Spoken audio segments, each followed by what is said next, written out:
6:33, and I will call the August 3rd meeting of Capital Outlay Committee into order. And just a couple of opening remarks before we talk about the agenda.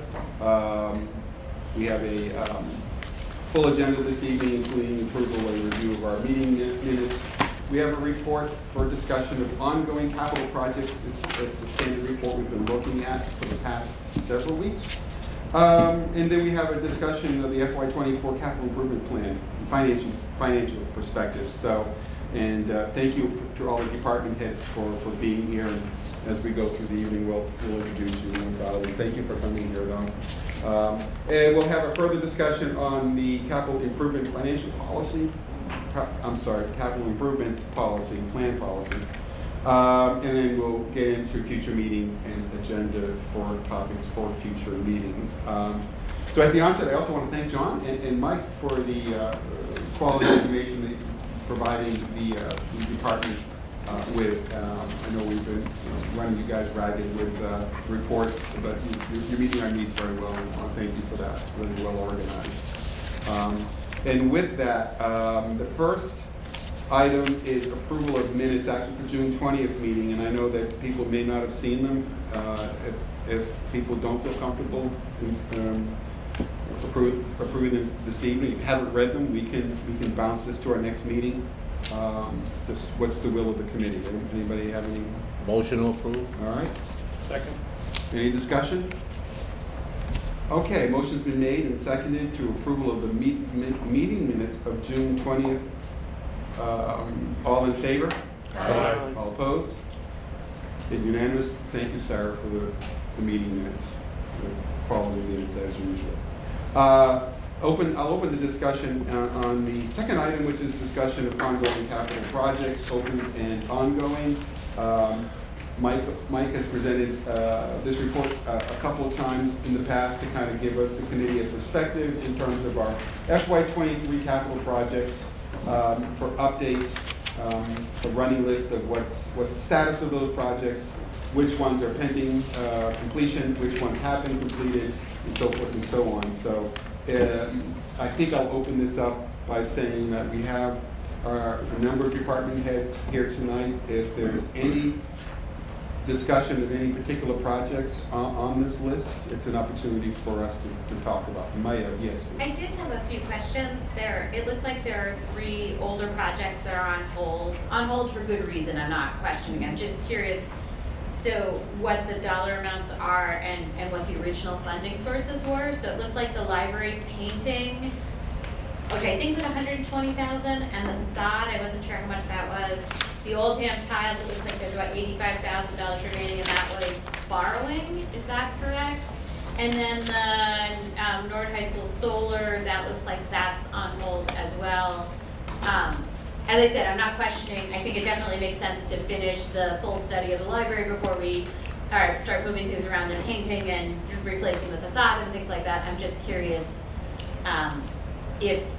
what the sources of funding are, and if those monies are just sitting somewhere and could be repurposed in the short term, and then maybe those projects could be funded again. Refunded means something different. Funded again in the future. You want me to answer? Yes, is that Mr. Ricard? It is. Good evening. So the Oldham floor is, there's still a section that has to be done. Yep. And we took last year off. Yep. Because the year before when we did the 2 wings, it was a nightmare because of COVID and we didn't think that guys were going to finish a contractor. And then this year we opted to do the parking lot. Yes. And we didn't, Mark was putting it out to bid. We didn't know exactly when it was going to start, so we didn't want the two projects to interfere with each other. We are planning to do the last remaining asbestos tiles next summer Okay, with that money, okay. okay? What was The the, Oldham painting? Oldham School? that's the old hand floor. No, the library Library painting and painting. facade. So what happened there was, somebody sometime, long time ago, put in $120,000 to paint the Right. library.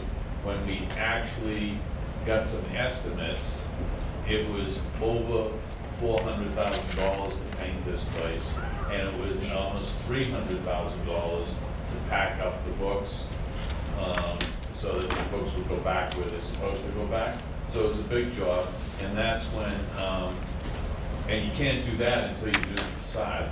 But that's when in discussions with Tony, it was decided we should really do a full building study of everything in this place Absolutely. and make a decision whether they need more, reconfigure the space, whatever they need, and see what that number is and go forward with that, so.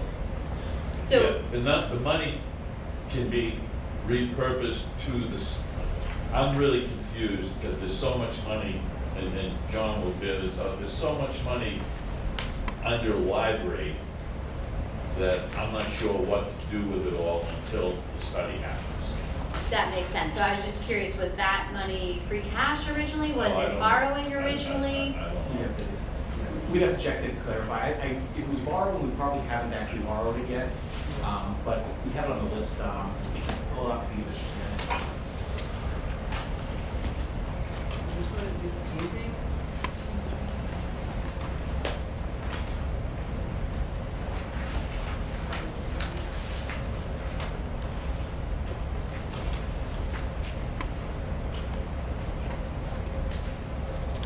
That would have been borrowed. But it was authorized. So authorized but unissued, so that means that there's an authorization to borrow money. We haven't actually borrowed it yet. Oh, okay. You could rescind the authorization and then reauthorize it, but there's no money spent. No, I was just curious if we had funded it with cash, if some of that cash could be rolled forward to some of these projects that we're talking about now, and then if we're not gonna do anything with, if this money's, we've got $120,000 in cash sitting in an account waiting till we finish Mhm. this, I just wanted to ask. That applies to all three of those library items? There's library painting design, and design for library facade. Okay. The library paid design for 20,000, that's, I'm sorry, that's what? that's paid. That's free cash, okay. And then how about design for library facade painting? FL 22A? What would you provide the people? Do you have the list of the accounts in front of you? It's like the last segment, it's a project fee. It says FL 22A. Does that help?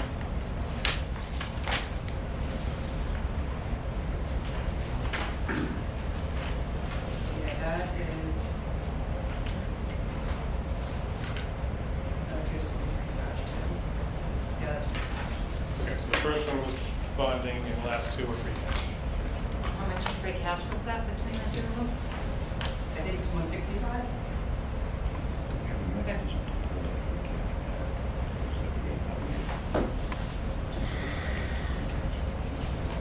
Thank you.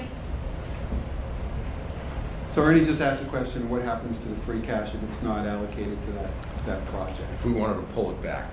I think town meeting would have that authority, right, to reallocate money that it's allocated once?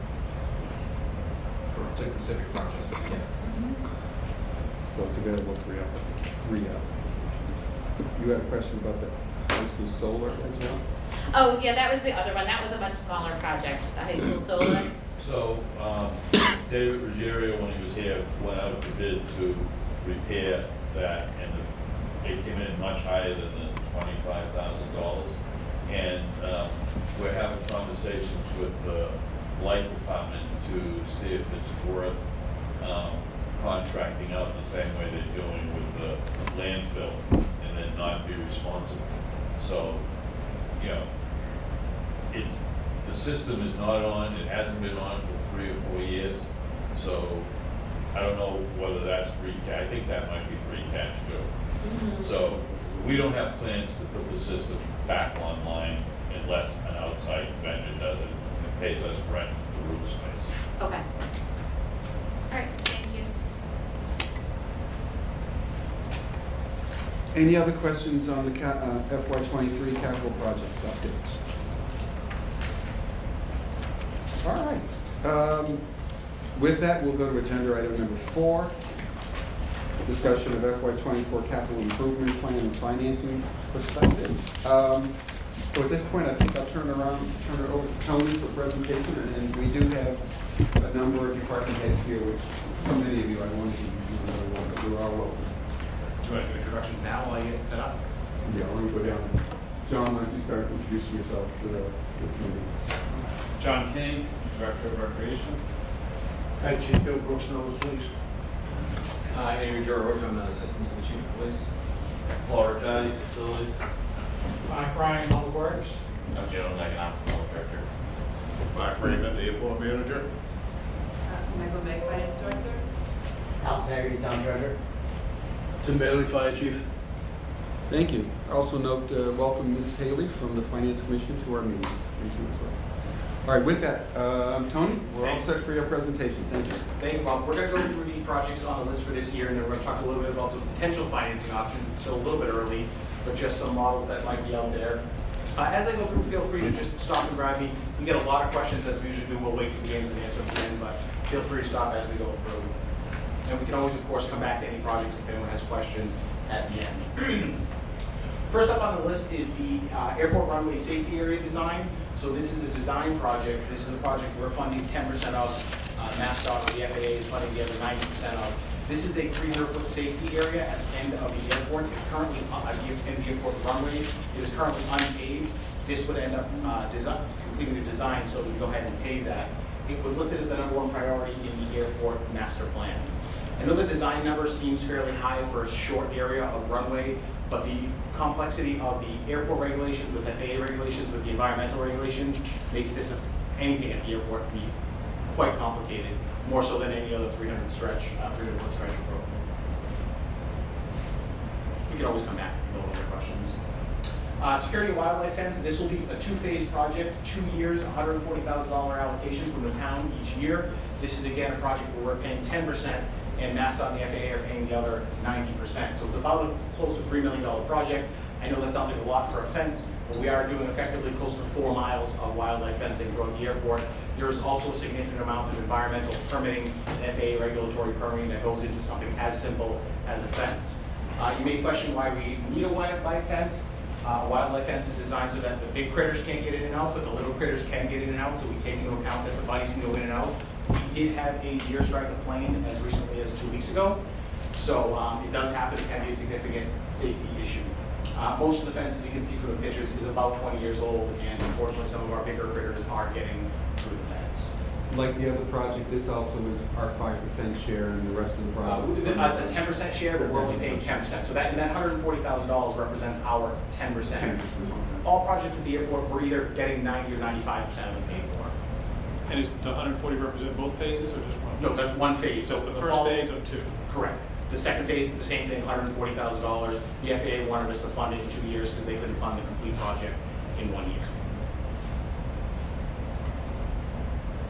Parking lot at the Savage Center. Some of you will remember several years ago we did the downtown lot, so we did the senior center because we had some ice swale sort of forming. This would complete the parking lot at the Savage Center. We've been trying to go systematically every year and take care of some of our parking lots. As you can see, it's in pretty rough shape. We're pretty certain it's the original lot installed with the building. The building does get used as administrative offices, and there's about a dozen classrooms in there. And even if the building were in 10 or 15 years to be taken offline, I don't think this site is going anywhere. So we're going to be using the site for the foreseeable future. And if you haven't driven on this lot in particular, it's arguably the worst one we have in town. Actually, it's probably not even arguably the worst one in town. Would that be reconfigured for like more parking, like angle parking or something? Or would they? They'll look at it when they look at doing an actual design for it. DPW will sit down. Sometimes it's pretty full up there. Yeah. Yeah, it's not the I don't say it's not a bad lot, it's not the best lot in the world. Yeah. They'll look at that, and honestly, part of it is you can see what happens here is the lot sort of bleeds into what was a lot, and once you sort of clean that up and you put some berm in there, you'll realize more spacing because people will know where they can actually park, whereas now you're like, is it parking, is it not parking? It's just soccer fields on top of the lot. We're going to likely include the infrastructure for EV charging, which we're trying to do with each lot that we do over. All that is really the piping for EV lots when we're ready to be able to install chargers. No guarantees that chargers are coming anytime soon, but it's much easier once you have the lot dug up to put the infrastructure in, and then when you get the money for an EV charger down the road, to be able to install that EV charger.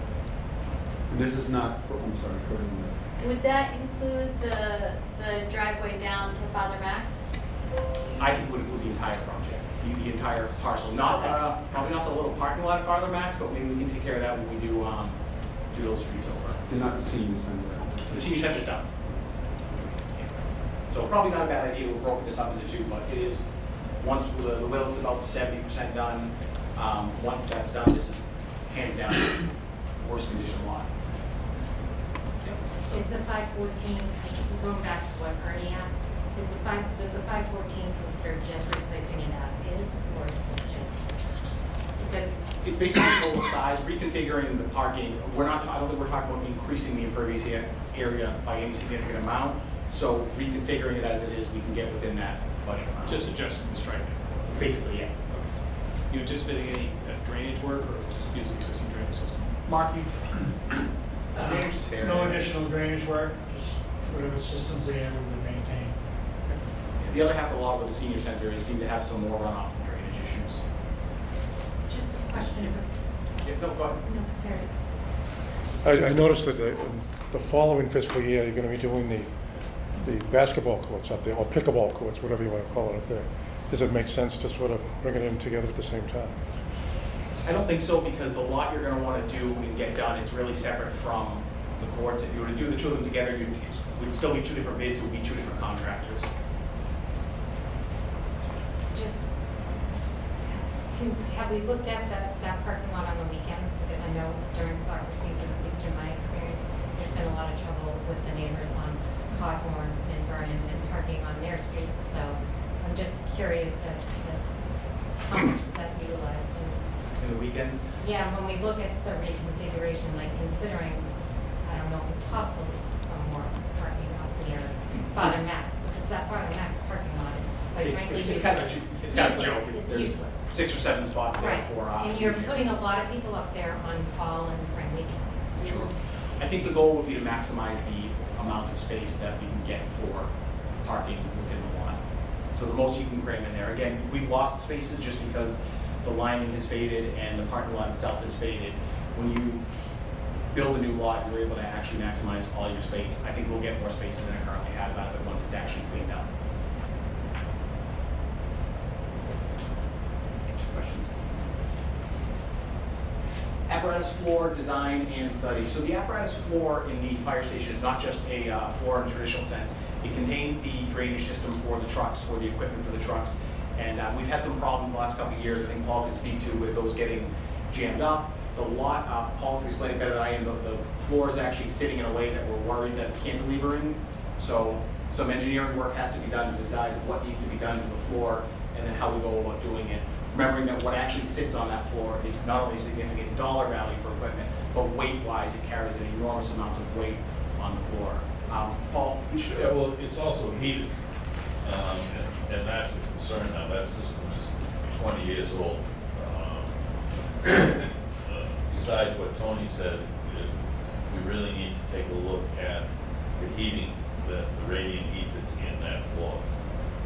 And hopefully there's no leaks, because it might be causing the cantilever in there if there is some leaks. Questions, Dan, questions, Kevin? Is it time for we to look at, for the repair area to be moved to Leonard Street with the DPW? Because of their size and their heavy equipment, they're almost identical. Absolutely. So that's a great question. The short answer is yes. The long answer is I don't have the $20 million to do it. So in a perfect world, we would have a separate fire facility to be able to work on our vehicles. Because remember, what happens is when we work on a fire engine, we're working on it right where they're actually responding from, and it's the work area. If you had a separate garage for a fire facility where you could put a large, and remember, the DPW facility can handle their trucks, you can't handle something as large as a fire engine. So in a perfect world, we'd have that. That's a large facility that's gonna cost a lot of money, and I just don't know when we'll be able to make that type of capital investment. It's not ideal to have to repair the vehicles in the building, and engines and ambulances only get bigger, but we've made do, and we're finding ways to make it work. Actually, there's a great, these two pictures up here of the ambulance up on the lifts, and they're working on it. So we make do, and if cheaply we can get another building, I'd say in a heartbeat, let's do it. You're looking at a huge amount of money to have a separate maintenance facility. Okay. But it's a great question. Tony, Yeah. Tony, just the thinking behind the priority listing of high versus medium. So could you speak to just what department has used to designate high versus medium? Sure, so I guess it would be degrees of failure. And high is we expect there to be a system issue sooner, perhaps this year. I don't want to say medium is a medium priority. And as you know, most of the projects on here are, again, replacing or repairing existing facilities that we have. There's not a lot of new stuff that we're adding. We're not building additional parks and additional pools. It's just fixing what we have. Some projects could, I don't want to say wait a year, but might have a year or two more before they fail. But the problem is, if we say, well, this is medium, we can wait a year, we might all of a sudden be facing the issue next year where it then becomes critical that it's getting closer and closer. And with facility, this floor is a little unique. The building had some challenges when they built the building. We've had a lot of issues with the physical construction of the building. You take something like the pool, and we'll talk about that, or like the traffic system.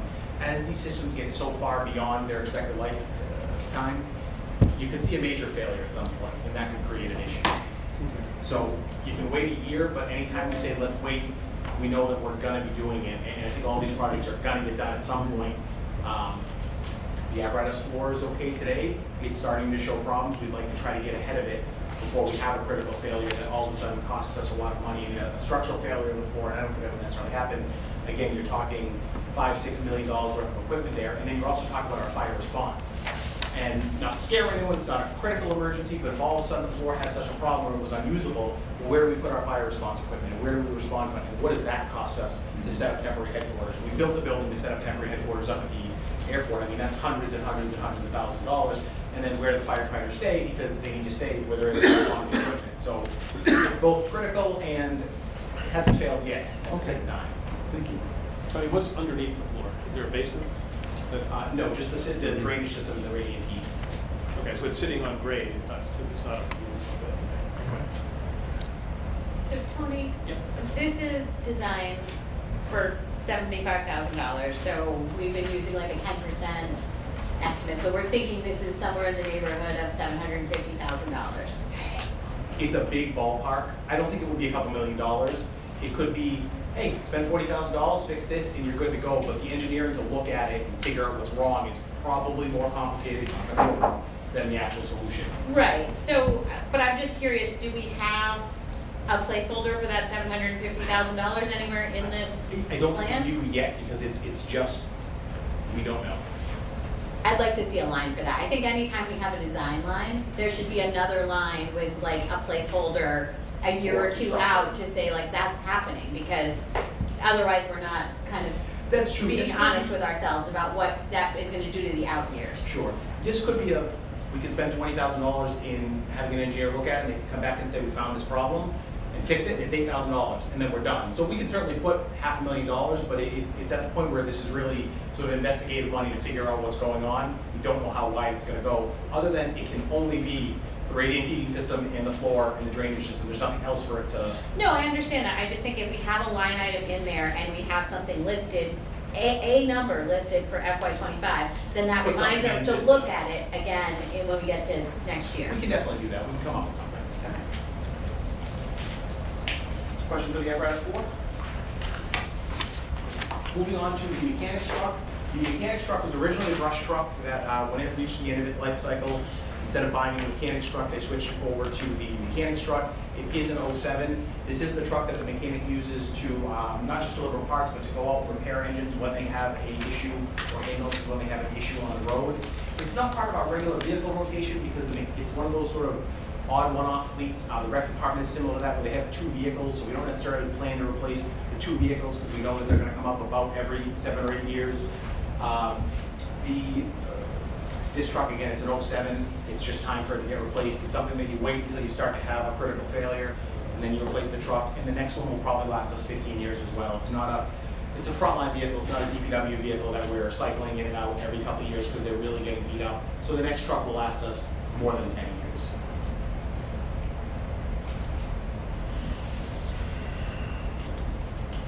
Red Dot Firearms. So I'll start off this conversation, or this item, by just letting everyone know, could be a difficult conversation for some people. We do have some challenging items we have to purchase. We operate a police department. Police officers are armed. They do carry firearms. So I recognize the conversation might be a little different, a little difficult or awkward for some folks because we are talking about purchasing new firearms. But that's the reality of the police department and the police service. So these Red Dot Firearms are essentially a sight for a firearm that allows much greater accuracy. It is important for officer safety. It's important for liability. It's important anytime the firearm is used. The police department did do their own sort of in-house study and said, okay, these actually improving the accuracy. They found that it did. They don't fit the existing firearms that we have, so we do need to purchase new ones. We do get a trade-in, so that's factored into the price. The state police has begun installing these on all of their guns, all their sidearms, and as a result, that's usually what trickles through from a risk management standpoint. And everything we do with police equipment is about risk management and getting to as low of risk as we possibly can, given the difficult nature of what they have to use their tools for. Chief, is there anything you'd like to add on this one? We've replaced firearms over time.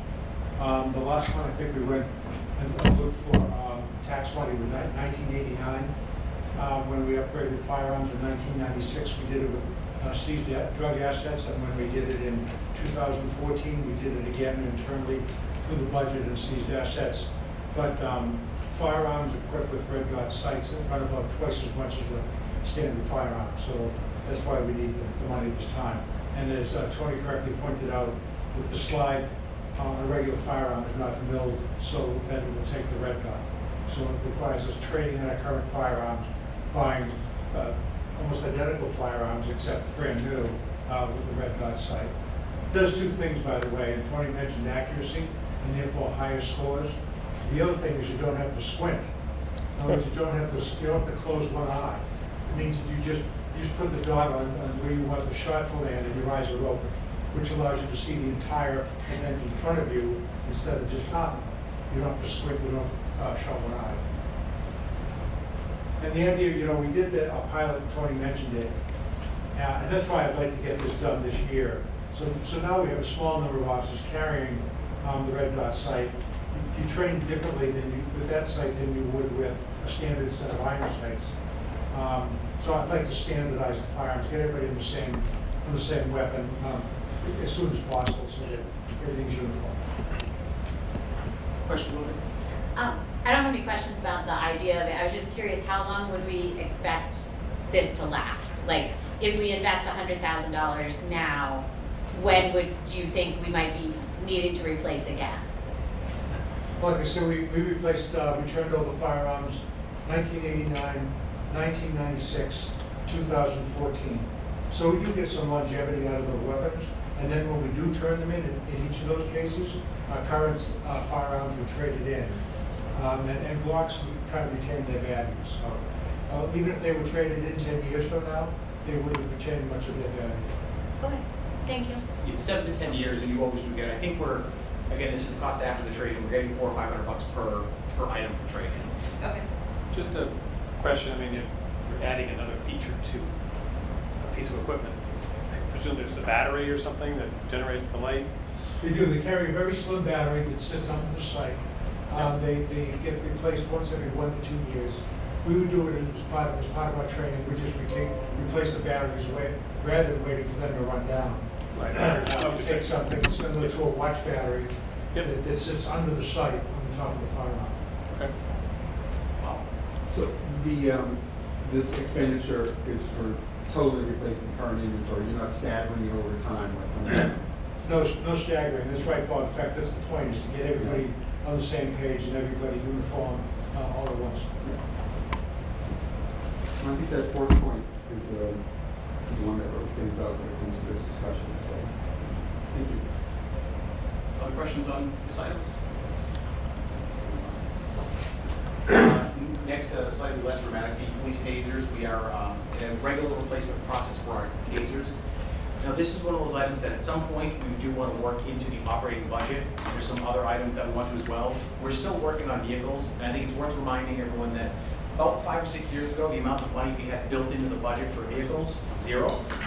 We now have $900,000 built into the budget for vehicles. That is significant progress in a 5-year period towards making sure we're funding our recurring rolling stock on a regular basis.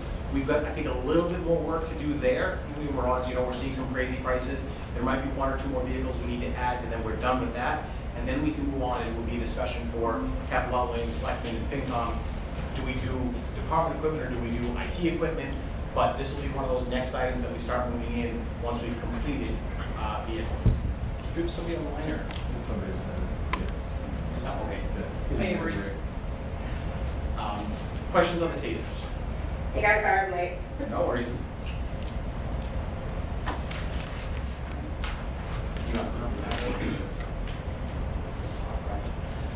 Next is our regular rotation of police cruisers in the operating budget. So this is one of those items that we present what's in the operating budget, and Jeremy Donnelly and I had a discussion about at some point whether we want to talk about doing that separately, but because we spend a lot of money on vehicles, we feel it's important to present the whole project, the whole plan to capital outlay and make sure we're transparent that no, what we're asking for capital outlay is not the only vehicles we're buying.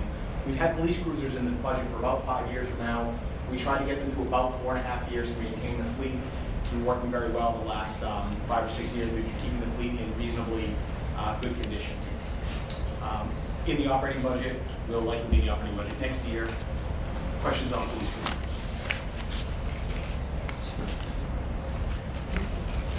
So 2 parts of our pavement management program. This is our combination operating budget and Chapter 90. Again, it's sort of strange to present Chapter 90 to capital outlay and say, well, hey, here's this grant that the town receives and then we spend on roads. But again, we're trying to make sure while we're doing additional road work, we're always presenting the totality of what we're spending on roads. So that $1.5 million number is a combination of what we have in our Chapter 90 budget plus what we have built into the operating budget, about half of which is a result of the operational override.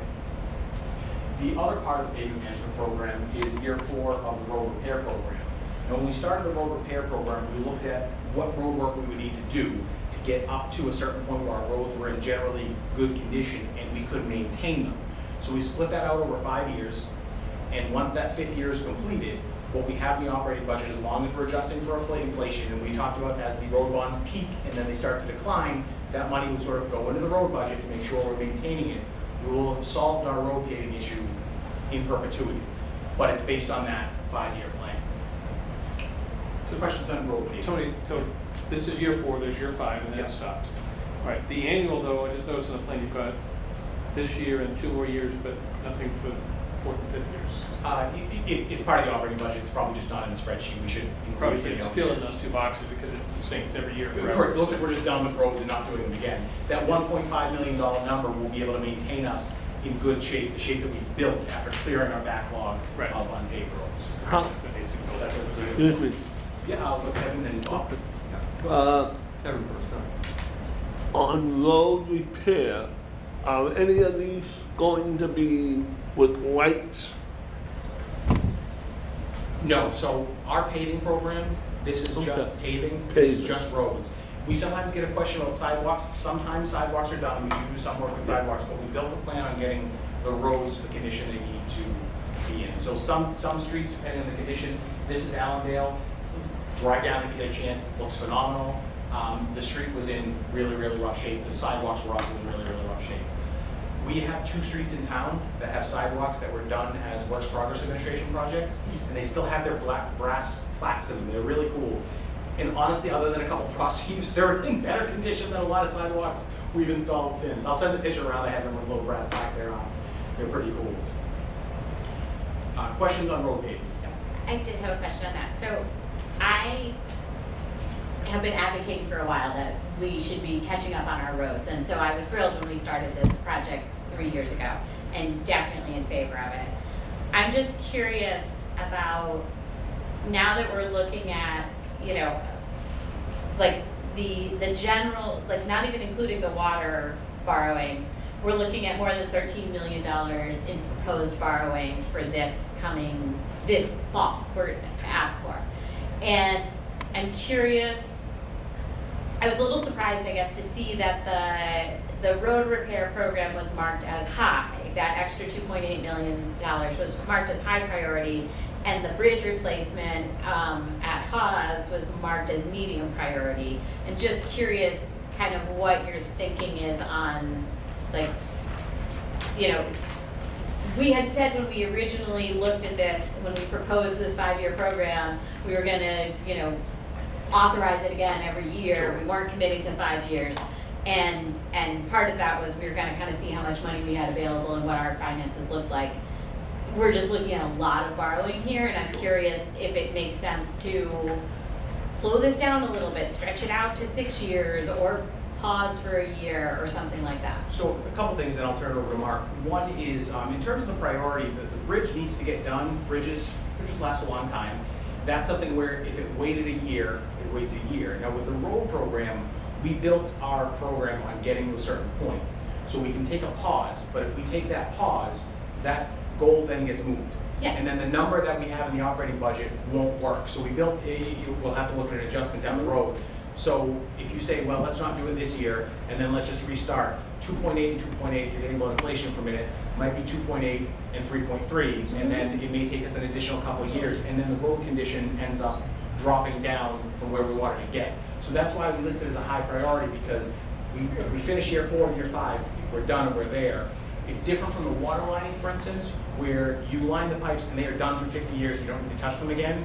It's not as much of a, funny way, it's not as much of an interconnected system, whereas we're trying to raise the road grade level to a point where we can maintain it at a good level. Mark, anything you want to add? No, just that the 5-year program, we want to stay that course, because we're having great success and a lot of positive feedback. The bridge, you know, why I put it at medium was this group felt they had to be put off a year. You know, it's not in danger of falling, but the cost can only increase in waiting. So we've got a pretty firm number on the cost for the bridge. Now's the time to act, in my opinion, but that's why we put it at medium. One of the other things to consider, we will get to the end and show how much free cash we think we needed as things look right now. We don't know what our free cash number is going to be, and as everyone knows, it could make things a lot easier for us, it could make things a lot harder for us. We could offset some of that with free cash. We should say, you know what, instead of borrowing $2 million, let's use $800,000 in free cash or another funding source. That's always a possibility if we want to do that as well. We presented as a borrowing, that was sort of the plan, because we did say if we ever had enough free cash, we never have enough free cash. But if we found ourselves in a good position where we said, hey, you know what, let's reduce that cost by half, use some free cash or another source, and reduce what the impact of that borrowing would be, or take money from somewhere and pay for 1 year with cash and then borrow the 5th year or vice versa. So those options will definitely be on the table. We present it as a borrowing, that's just sort of how we stretched out the program, but I think however we can get to where that is the place we want to be. Okay. You mentioned you're focusing on roadway. Could we look at like a sidewalk program to follow this at some point? Possibly, I'd be happy if we got the roads done. Right. Do you do a year 6 and do just sidewalks? That's a possibility. I think when we get there, we want to assess where we are, look at sidewalks, look at what we think we need, and then project out what we think we would be doing for sidewalks the next couple of years. Okay. Yeah, I'm thinking that we should, if we're going to look at the auto play part, we should look at the pedestrian part as well. Sure. Ernie, then we'll go to Anne Marie. Just real quick, I misunderstood or didn't hear correctly to Mark or yourself, Tony, the difference between the pavement management program, which has got the Chapter 90 money in it, right? Yeah. And which was always for road repair, resurfacing, and the road repair program. What's the difference between the two? Really nothing. It's just one of them is the 5-year bond program that we came up with. The other one is just us showing what we're spending for Chapter 90 plus what's in the operating budget. So you could say 1.5 million 1.56 million, 900,000 from chapter 90 and the And 600,000 from the operating budget. From op- Absolutely. And again, if we, not that we would necessarily take it out of the plan, once we're done with the 5-year plan, I don't know if we'd show the operating budget money for road work, because we've sort of done. What we don't want to do is present a plan to town meeting, or us to you, everyone, the selectmen of FinCom, and then to town meeting saying, we want to borrow $2.8 million worth of roads. And the first question is, well, wait a minute, I found in your budget that you're spending money on roads, or you're double spending, or this, that, and the other thing. So it's, while it's in there, let's present the totality of it. So we're well over 4 million basically on repaving streets. Yeah. Every year for the last couple of years. Yeah. Okay. Yeah. Anne Marie? Can you remind us, and maybe it doesn't, they don't coincide at all, but how this lines up with the water pipe relining projects, and or similar to that, you know, discussions with National Grid on what road they decide to tear up next. And I'm not talking about leaks, like we understand leaks happen. But it's, you know, a fair number of times I feel like we've put the money into doing a road, and then it's like all of a sudden you see these lines from dig state, and you're like, what? Yeah. So, Anne Marie, you saying there's gas work going on in town? That's, Oh, yeah, I mean, how would, really? Obviously, I'm assuming that the road repaving is, you know, going to coincide, at least with like the water pipe relining, that, you know, they're being, Sure, I can- they're being kind of done together in concurrence. Sure, I can explain that. About sometime last year, I was trying to get to Brookside, and there were so many diversions that after being put in 3 or 4 different directions, I just gave up and went back to town hall. So the way we plan out our road work, and it's frustrated some residents because we've said your road is getting done next year, and we said, well, wait till we get the water done. And then National Grid knows that we're investing a lot in our infrastructure, and as a result, they've chosen to do a lot of infrastructure upgrades in Norwood as well. So we do layer it to make sure that the road work, the water work is done, the gas work is done, and then we're paving the road. The Ponce Street is an example of that. There are some neighbors on the Ponce Street who we have been promising they will get their roads, and we did the water, we're doing the gas, and it will get paved next year. I promise if I have to get out there with a hammer myself, we will get it paved and patched down. But we make sure that that happens. We wouldn't let National Grid cut into a road if it wasn't an emergency. So if we paved a road, they're not getting into that road after we've done it, unless there's an emergency, which they would probably make up that there was. What we do with National Grid is we do have them just do a patch coat and pay us for the value of the road, and we combine it with our road paving, so that way it's our bid, it's our contractor, and we're able to get the whole road done, rather than to the extent practical doing a quarter of a road or a half a road. If it needs to get done, we'd rather do it, we'd rather be in charge of it, because otherwise they're gonna pick the cheapest contractor and say, go skin it, throw the coat down, and be done with it. We've been very successful with that every year, and taking their money with our money and saying, okay, good, we can actually get the road done and stretch our road work a little bit further. Mark, anything you want to add on with National Grid and the line, water, and sewer? No, they work very well with us. Like you said, Ponce Street, they did the gas, we're following up with the water, we'll pave next year. The Beach Street, Bay Street area right now, the gas is done, the water's going on, we're gonna pave it next year. Woodbine, Laurel Road, same thing, gas went in, water followed up, and then we paved it. So we're working very well. And Ponce Street, as an example, is probably a road that, I mean, it's a busier road, so the road itself would need to get done more frequently. But once, with the gas being done, with the water being done, then once we pave it, we're probably not gonna have to touch that road for 15 years. And then it'll be skim coat, and that'll get us another 10 or 15 years. So we're getting there. My apologies to everyone who uses it daily and lives near there. I promise we will finish the race on this one. I'll never be able to take a left. Don't worry. Jerry and then Bob? Is curbing involved with these roads by any chance? Sometimes. As you said earlier, well, curbing generally is, but the condition of the sidewalk and the type of curb will depend on the condition of the road overall. We generally do either granite or Cape Cod berm. Granite is closer to the denser walking streets towards the center of town, or other streets that are a little bit more dense, and then as you get into the neighborhoods that are a little bit less dense, you generally have a berm. And the benefit to doing that sort of Cape Cod berm that we have is if that does get gummed up or beat up by plows, it's actually fairly easy to fix. We're running into a challenge getting granite. We have to order granite, like everything else, 8 or 10 months ahead of our road projects. Again, we piled granite at Allendale Parkway for quite a while and heard quite a bit about it, but it just takes time to get it in, get it ready, and be able to actually get the project done. So when we do, Mark, when we do the water lining, put the new water lines in, what's the life cycle of those new linings? For when's the next time you'd have to do a water lining on this get today? 50 years. 50 years, It's okay. pretty solid. I don't have to worry about my street then. Other questions on the road paving program? We spoke about the Washington Street Osbrook Bridge rehabilitation. This isn't a completely replacement of the bridge, it's a significant rehabilitation of the bridge. A full replacement of the bridge would probably be a $6-7 million project. We'll likely be on the whole cost for this, hook for the entire cost of this, the whole $700,000. We're going to try to get a small bridge grant from the state. It doesn't necessarily qualify. We will be as creative as we can. We have been successful with small bridge grants in the past. The last 5 years, we've got a couple of bridges done. You'll notice the Dean Street Bridge only cost us under $200,000 and $375,000 for the Westover Parkway Bridge to get those done. But on the bridge, the Washington Street Bridge, isn't that also on the MBTA primary line?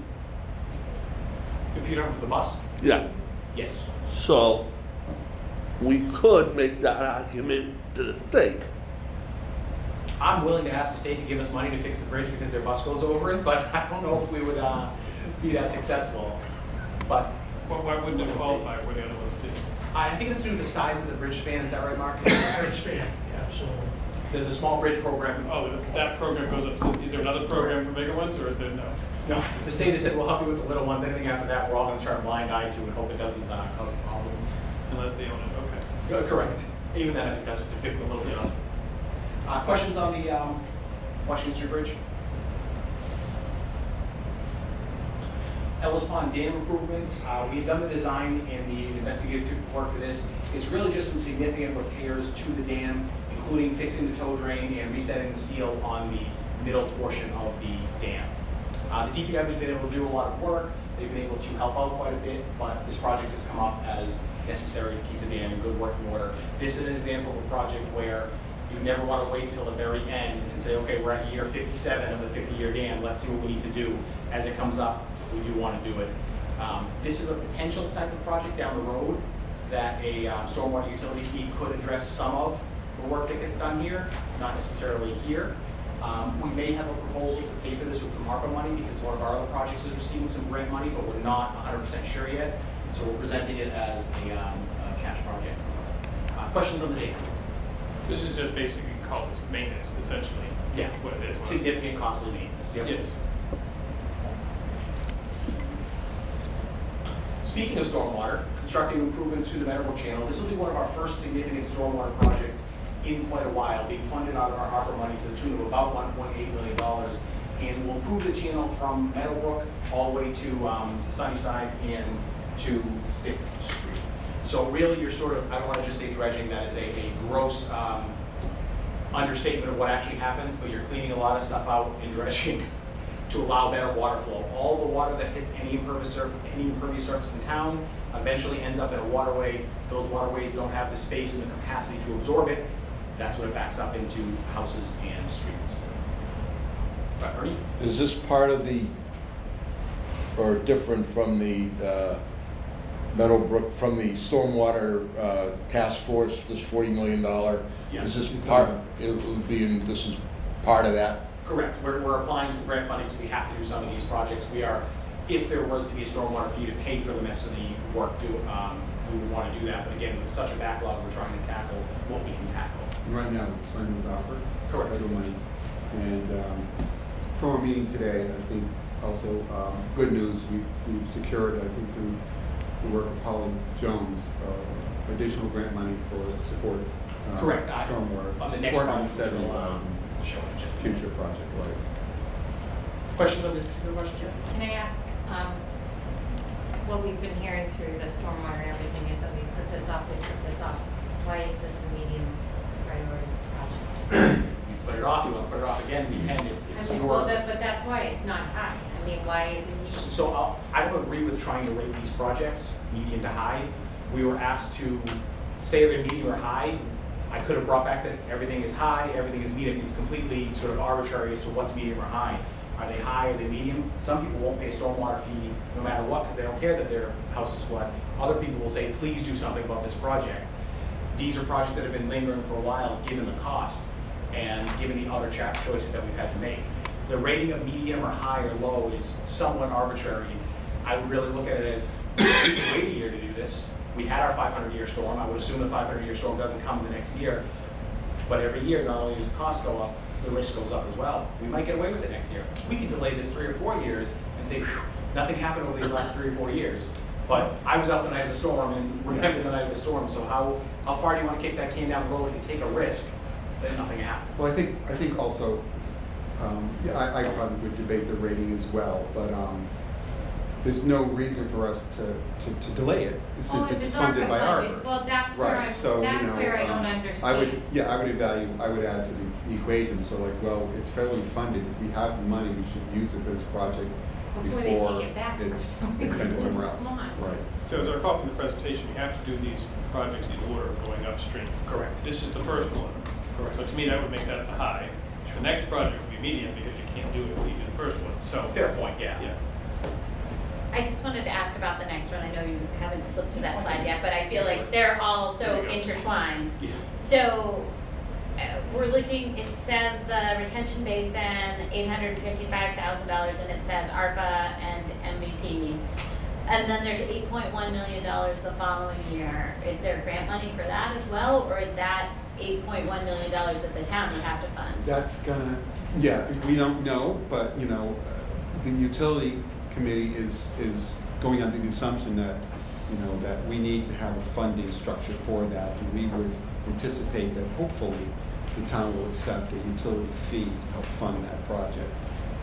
Because $8 million is a lot of money to be putting on the capital plan, and it would certainly put a dent in the projects throughout the town, so. No, I absolutely understand all of that. I'm just curious, if we haven't even secured a plan for how to fund the 8.1 million, do we want to spend the 855,000? Like, I'm just, you know, like, what if we spend 855,000 and then town meeting says, no, we're not spending a dime more? Like, have we wasted that 855,000? Great question for a couple of reasons. One, when you're seeking grant funding of any kind, having engineered plans ready to go kicks you to the top of the line. We're trying to get a federal earmark as well. I would never suspect that we're actually going to. But again, having engineered plans and being down that road makes it that much easier. Also makes it easier to access state revolving fund money and other funding sources when you're ready to go. This is the project that we believe we're actually going to, not only is it's all grant funded, right? It's our money, but we believe we're actually receiving a state grant to cover half the cost as well. So it's our ARPA money plus some state grant money, and that puts us ready to be able to do that project. And once we're done with the design can get rusty, but if for some reason town says, nope, not this year, we're not doing it, it doesn't mean you can never do it, you're completely done forever and ever. Maybe it takes a second year, maybe we gotta look at an alternate financing mechanism, maybe it's a stormwater utility fee, maybe we look at what the debt service costs and we see if we can do it. There's other state options, there's a weird surcharge you can put similar to CPA for water, there's a lot of different options. I think the idea of us doing it is saying it is time we address these stormwater issues. It's gratifying to drive by the hospital and seeing it being built, but I wish we didn't have to. So we have a lot of projects right now, but now's our time to decide if we invest for the future and bite the bullet, and then hopefully have some easier years in the out years once we've done what we should have been doing. And we should have been doing it all along, but as everyone knows, not just in Norwood, Massachusetts, the whole country, a crisis precipitates action. Right. I mean, I certainly take your point on that, and I, you know, it's good to hear that, okay, we can have plans, and if they wind up sitting for a year, it's, you know, hopefully they're not useless. But I've also heard some concerns that, you know, there might be some pushback from the neighbors, right, that they don't want this. And if there's this, I guess, how much work should be done to kind of get some buy-in to the general concept before we spend even grant money on this? I know it's not our money yet, but. So the Stormwater Committee is doing that. They're doing some neighborhood meetings and they're meeting with neighbors, and part of the design process will include community outreach, looking at the design, having meetings, and having folks understand what's actually going on. Okay. Yeah, I think, you know, the utility committee, the plan would be that we would want to have to the town meeting a recommendation by November. And the Meadowbrook detention Basin is an FY '23 program, so we're able to have a recommendation before town meeting in November and be able to institute a funding mechanism in, between then and the beginning of the fiscal year, following fiscal year. I think that would line this project up nicely. Part of the design probably would also be, part of the design would also include, we need to determine whether or not the field itself is fully capable of being, so the design is also going to take a look at just the feasibility of that work and also what are potential alternatives. The bottom line is a detention basin is needed somewhere. So to put the project off would be difficult, I think. So there's a lot of things, a lot of balls to juggle, but in there somewhere, there's the right solution, and we need to plan for that. But just to Maya's point, and I totally agree. I mean, if the purpose of the Capital Outlay Committee would be to recommend to town meeting, obviously they're going to vote. So if, I think to Maya's point, at least the way I look at it is, if we recommend the 855, we're in for the whole thing. I think that if we're saying that we're going to recommend that we borrow the 855, we're not going to turn around next year and say we don't want, we're only going to do, one piece of the pie. I think we're in for the whole thing. On a much smaller scale, the airport, 140 this year, 140,000 this year. It's 140,000 next year too. We're in for both pies, both pieces of the pie. And that $8 million is true, but there is some ARPA money being allocated to that. That's the total project cost. What we would physically have to borrow will be less. I don't have the number with me. I can get that. The funding source and all that will come, but I think my point, I think to Maya's is that if you recommend the $1 million now, we're kind of saying that as a committee, we're supporting going forward with this thing somehow, some way, however it gets funded, but we're supporting it. You don't want to say, well, we'll let you do, just a dot in the bucket. I think there's a balance between you certainly never want to be wasteful of taxpayer money. However, I would rather do the right thing with the risk that we're going to fail. I think that's what you have to bring to town meeting and say, yes, we're doing this because we're going to come with an $8 million project. We may be sitting there and we don't have utility fee, and we don't have a lot of grant money, we don't have the federal money, and it may be a really hard problem to solve, and we're going to have to get in a room together and figure out how to solve it if we agree that the problem has to be solved. Just like we used to do in the first committee of 21. I wish this was an $800,000 project and that was it. We could say, we got the money, it's good to go. It's going to be hard, but I think we're here to do some of the hard things.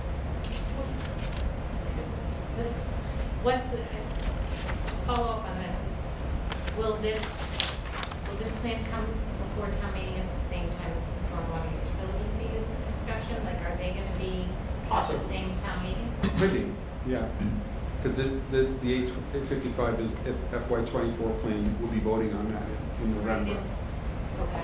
At the same time, we But that could be anticipate- coming in the spring, not the, Pardon?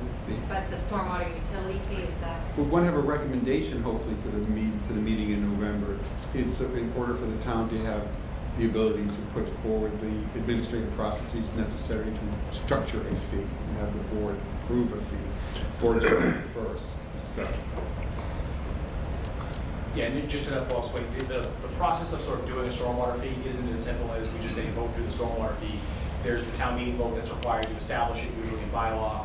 We have the back end that we have to deal with. You have to set up an enterprise fund. You then have to actually collect the fee. So I mean, it's a start to finish. It's been a years-long project. But even if town meeting in November says, rah, rah, rah, we're 100% behind this, we're not collecting anything for till July or maybe even the following December.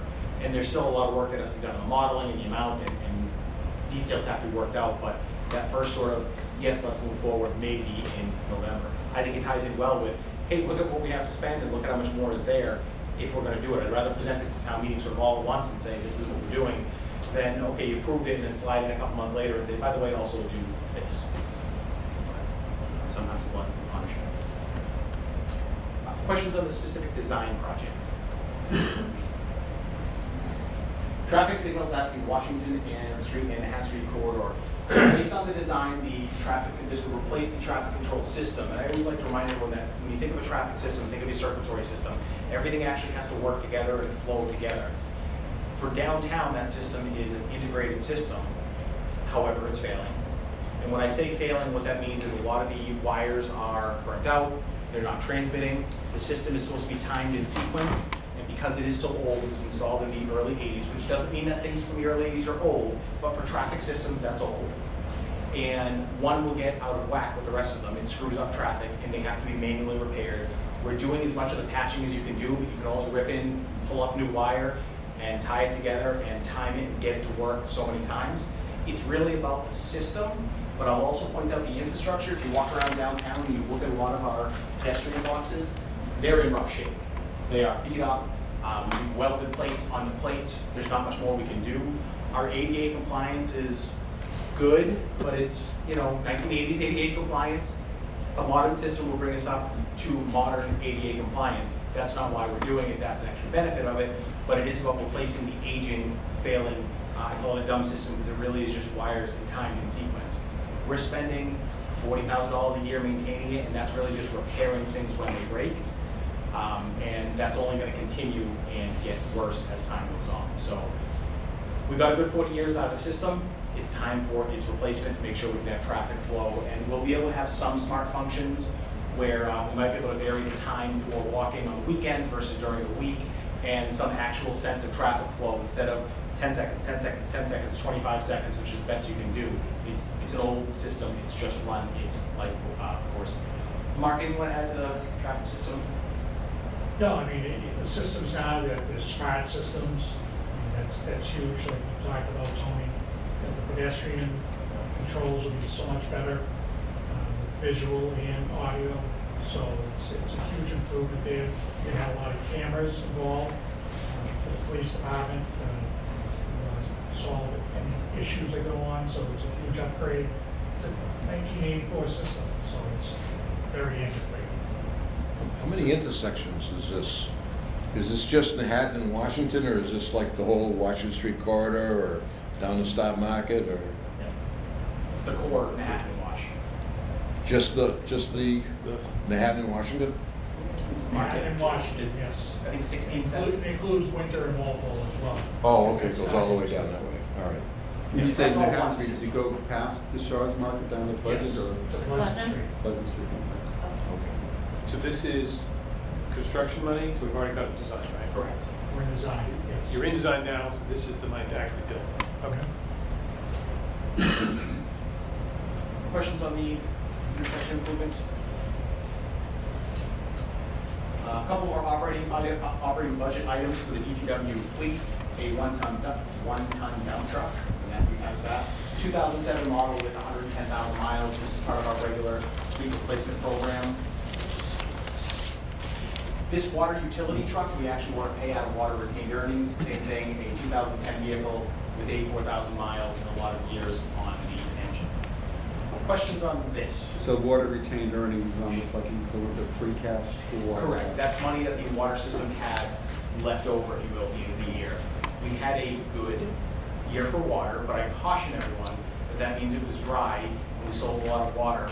And as we go forward, that means we will be paying for that water. We're always sort of a year behind, if you will. So it's good on a short-term basis, but we do pay for it.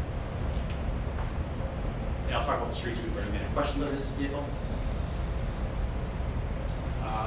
Cemetery rider mower, that's actually a door mower. This is another item that we would want to begin working into. This says general fund, and it may already be worked in the operating budget. We need a little bit more money for cemeteries. And I know at some point I want the FinCom and the Board of Selectmen to have a conversation about perpetual care at the cemeteries, what we really want to do with it. That's not really relevant now. That's my pitch for just, we should think about what we want to do with perpetual care. The street sweeper, $331,000. Some of you may remember last year we did a swap. The sewer back truck had a critical failure. We had to move the sewer back up, and the street sweeper this year. Now, we didn't have our enterprise fund established at the time, so we just, as we always have, paid for the street sweeper out of the general fund. We paid for the sewer back truck out of the general fund. We'd like to look at whether we can pay for this out of the sewer fund as sort of a swap. There's a mechanism to do it. Maybe we'll have to work out exactly what that is. You can transfer your retained earnings to the general fund. It's new to us, so it'll take us a a little time to figure it out, but we feel like since the general fund paid for what was a water item, we should have the water fund reimburse it. And then going forward, water purchases will always come out of water fund or water rates. Sweeper could also, and just a thought going forward, if we were to have a stormwater utility, sweeper is an important piece of equipment for stormwater management, so it could be part of the utility Absolutely. expense in the future. Absolutely, 110%. That's why we do it. Questions on the retained earnings or the street sweeper? Next up is the design and replace of our water tanks. It's really replacing the water tanks. The design, I shouldn't say the design is complete, the initial engineering study is complete. I think as everyone knows, we buy all of our water from the MWRA. We currently have 2 storage tanks, a 450 gallon tank and a 500,000 gallon tank. One was built in 1958, the other one was built in 1939, so they are of course a little bit on the older side. Again, good years, but a little bit aged. The price tag probably surprises a lot of people, $14 million, because that's a big number. We actually got 3 options from Stantec. They were sort of a low, medium, and high, each with a caveat. The first option was just repair both tanks, get yourself to the bare minimum EPA compliance. You'll probably only spend $5 million, and you are good. For about 10 years, and then the 1938 tank needs to go. And then about 12 or 15 years after that, you'd be replacing the other tank. So we asked them to go back and look at specifically taking into, so we would be applying to the state revolving fund. And Stantec is going to help us with that application. State water revolving funds right now are flush with cash and will be for many years. Not only has the Commonwealth committed a lot of money, the federal government has committed a lot of money. What the revolving fund usually does is gets us a slightly better than market interest rate, which is good. But we don't actually begin to pay the debt service until, it would be paid out of water rates, by the way, until the project is actually complete. So depending on the timeline, here's the estimated drawdown by calendar year. We actually wouldn't be making payments until probably fiscal 28. I want to caution everyone, we're getting an approval in November, we got to go through the process, it might take 18 months, and then they've got to build and do it, and it takes a couple of years to do it because it's a complicated process. But the money that we borrow today, we need the authorization to do the project, doesn't actually impact water rates until probably 2028, fiscal 28, I should say. Maybe it's 27, maybe it's 29. Now that ties into the water lining project because we had always envisioned similar to the water project. If we have to take a pause, we would take a pause. We would to make sure that the rates don't go up too much in a given year, although ultimately it's a policy decision of the select on how much they want rates to go up in any given year, as long as it's covering its cost. But that pause would probably come in 2 years because we'll still be working on completing design for this, and the next water lining project will be designed, bid, built, and done, and so will probably the next one. We'll probably look at a 2 to 3 year pause. Again, we got to see where we are with the water fund, how we're doing, what other funding sources develop, but we would probably be pausing for all intents and purposes, maybe the fiscal 27, 28, 29 water lining, a year to 3 within there, not now, because we'll be completing these projects well before we actually begin to make payment on the water tanks. Mark, I like to talk about water tanks, but much more eloquently, do you want to talk about the what the water tank does for the system? Yeah, so the water tanks are there for a couple of reasons. The main thing is provide constant pressure throughout the town. Questions have come up if we get rid of the water tanks and just like the flow coming in from the MWRA, and unless we would just have a fluctuation in pressures, it would just be too erratic, and then throw in an event, a fire event, and things, so just everything goes up a window then. So the beauty of the water tank is it provides a constant pressure throughout town. It also provides storage in case the MWRA system something happens, which it has in the past, breaks down. It provides some storage there for what the EPA recommends a day's storage.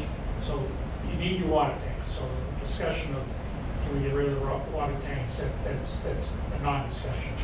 We have 2 water tanks up there. The one you're looking at there is 84 years old. We could rehab it, but you're going to have to replace it soon because the life expectancy of the water tank is essentially 80 years. So this is beyond it. The other tank is 64 years old. In a few years, that will be obsolete too. We looked at a few scenarios like Tony talked about. Rehab the 2 of them, $4.6 million now, but there's money down the road that we're going to have to replace them. The other one is to replace this one with a new tank and keep the old big belly tank that we call the 4 million gallon tank. That was $9 million. Once again, you're going to have to replace that big belly tank. down the road. So the most cost-effective and best solution for the system, even though it's a lot of money up front, is to put 2 new water tanks in, 1.5 million gallons each one, provide the storage that's required, the fire flows for daily usage, and the other thing we're dealing with now is a 4 million gallon tank. There's a lot of dead storage in there, so a lot of that water gets stagnant, so we're dealing with water quality issues, and we're always trying to somehow figure out how to rectify. So having a more efficient system with 2 1.5 million gallon tanks will improve the water quality as well. We also, it's a very minor part of the project, but we don't have a modern SCADA system. So there is a town of Norwood employee manually adjusting water pressure so you can shower in the morning. We do it, we'll continue to do it, but it's a little bit how we did it when we probably built the first tank. And we have the whole Stantec report if somebody does want to read it, and has their financial analysis as well. The new project would include a SCADA system. Correct, yeah. But we're not doing this for a SCADA. The SCADA system's a small part, it's a little bit dated. So the 2 new tanks look exactly like the one in the middle there, right? The 2 identical tanks, essentially, right? Yeah, there's a whole design process you gotta go through. You have options and. Right, but that's the idea, 2 identical yes. tanks. Yes. And on the same footprint, so you replace one, then you replace the other one, same site. Okay. I think this is the biggest item for this year, looks like. That's right. I think for town meeting, you said a couple things that were very important. One was we looked at 3 options. We looked at the present value of all 3 of those options to see what the best long-term value is. We need to present that information. Absolutely. That's very good. The second one was you talked about how the funding, the expenditures for this plug in with the water line program. And again, we need to show that in some kind of a graphic or something for town meetings so they can see how we planned it. Okay, this stops, this comes in, this picks up the other side. So for presentation purposes, I think both of those would be very important. And I think it's a good idea to get the Stantec report out to the group. Yeah, we'll send it out there. It's a 270-page engineering report, but I think in section 9 has the financial analysis. But it also goes through all the work and the calculations they did, and you can see different options of tanks. I always think most water tanks are unfortunately not very attractive. I like the old style tanks, but we have things that look like that. There are some that look much, much worse. And there were some fancy options they were telling us about early on, and we said, no, we want a good new tank. We don't want, elevators and all sorts of other crazy stuff in them. Any chance on the MWRA perhaps offering a low interest bond or something? Well, no, because what we're doing is we're going through the state's clean water and drinking water revolving fund. So that should get us a lower than market rate. Okay. It also gets us the value of, again, we're gonna, $14 million, the estimate could always change. We get an authorization to borrow $14 million. We're gonna sign a contract to that. By the time we're actually paying that 5 years from now, it benefits us to wait to have to actually make that payment with the state. So that the state is contributing in a sense or helping out. It's just not directly through the MWRA. Okay. So we have to finance it short term. No, we don't even do short-term financing. We need an authorization to go forward. If town meeting doesn't authorize us to borrow money, we cannot sign a contract to do the project.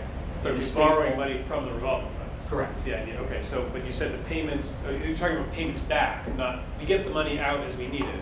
Correct. Then we start paying it back, you said in 2024. Correct, to the state. Okay. Tony, can I just ask you a question about the financial side of things? So I know the light department is its own standalone thing, and the Board of Selectmen serves as the light commissioners. Correct. But the water sewer is now an enterprise fund. Yep. And so I guess who has authority to kind of look at, make decisions about how much I know town meeting does, but in addition to town meeting, is there somebody else? Is it just this body and FinCom that does that, or is there some? Well, so because then the Board of Selectmen sets the rate, so I'm just confused. So in terms of, you're right. So it's the Board of Selectmen, our water and sewer commissioners. We eliminated water and sewer commissioners in 1914, and it's the responsibility of the Board of Selectmen. It's ultimately a policy decision of theirs how much they want rates to go up. We could do all these projects in 1 year, and they could raise the rates 30%, and that's their call. However, unlike the light department, it still needs to be appropriated. So the Board of Selectmen don't get to appropriate money for the light department, for the water department, town meeting still has to do that. Okay. So they have the regulatory authority, they're the water and sewer commissioners, they set the rates, but if they said, hey, we wanna put in gold faucet taps in everyone's houses, and we're gonna raise your rates $40,000, town meeting says, no, it doesn't happen. And an enterprise fund, and it's different, the light department is under MGL 164, so it's sort of its own thing, but that enterprise fund, in a way, it's like a stabilization fund, not quite. People can't spend out of it. They can't just say, let's take this out of the fund. Town meeting has to appropriate everything in and out of the water sewer fund. Okay. So all the appropriating authority still remains with town meeting. The selectmen set the rates. You could really throw the selectmen for a loop, and town meeting could approve $50 million in water expenses and then make them go set the rates for it. We hope we would all collaborate a little bit more than that, but in theory it could happen. So when this comes before town meeting, would we see an estimate of what we think this would cost? Yeah, we do. In terms of paying back. I know it's not till 2028, but that's not that far away. And then how that compares to the current budget of the water and sewer, because I don't, these numbers, like, they're all so big, they don't really mean anything to me. And so I'm curious, are we talking about like represents 10% of their currently operating budget, or is it 20, or is it 5? What is it? We can do the whole, I mean, the water sewer fund is probably, call it a $17, $18 million entity, if you will. Water and sewer funds throughout the country are always incredibly heavily leveraged. It's the only way you run a system is by being sort of laden with debt in a sense. Otherwise, you wouldn't be able to have a water system work. What we'll be able to show is the projected rate increase, and again, it's always a guesstimate. We'll be able to show what the water sewer fund debt service is, what this impacts over its budget.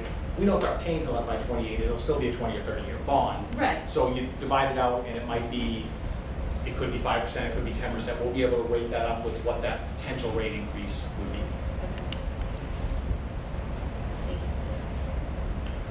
Questions on the water tower? It's a big one. It's a lot of money.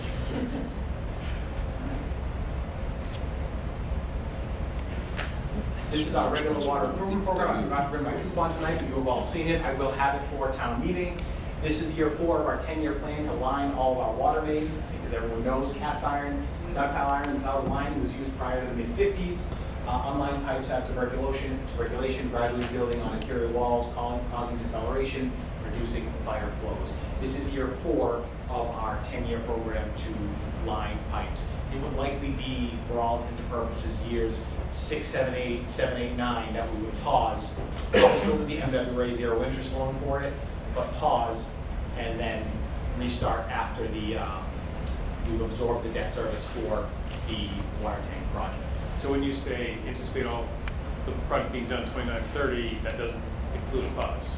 Correct. This is if we continue with the 6 years straight. Maybe it moves out to 2035 for all intents and purposes if we go forward with the water tank project. And similar to that is our, we had the ability to get from the MWA about $650,000 a year in a zero interest loan. We've been taking advantage of that every year. We are going to look at recalculating where we are, where we think we're going to be at that 4.5 million number.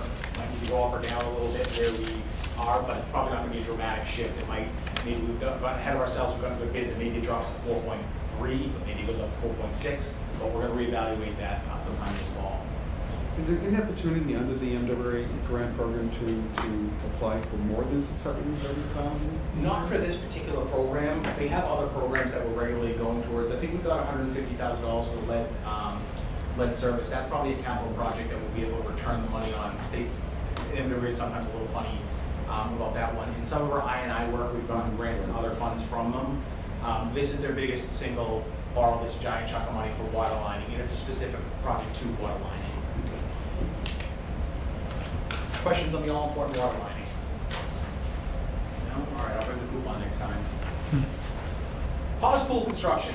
$4.6 million would be a borrow project. Haas Pool was selected by the Pool Feasibility Study Committee as the first pool to be addressed. They're updated. The pool itself, as everyone knows, is about a little over 70 years old. Design funds were approved in the FY22 budget, and we are proposing this for the current capital budget in November. The rec department is looking at grant options. We might be able to get one for upwards of $500,000, but generally there's not a whole lot of grants out there for large facilities. As everyone knows, we operate 2 pools. We, at this point, 7 years ago, built a new bathhouse at a cost of about $1.5 million. This would be the renovation of the pool. You can see sort of the design element here, what we think it would look like. It's probably a better design element.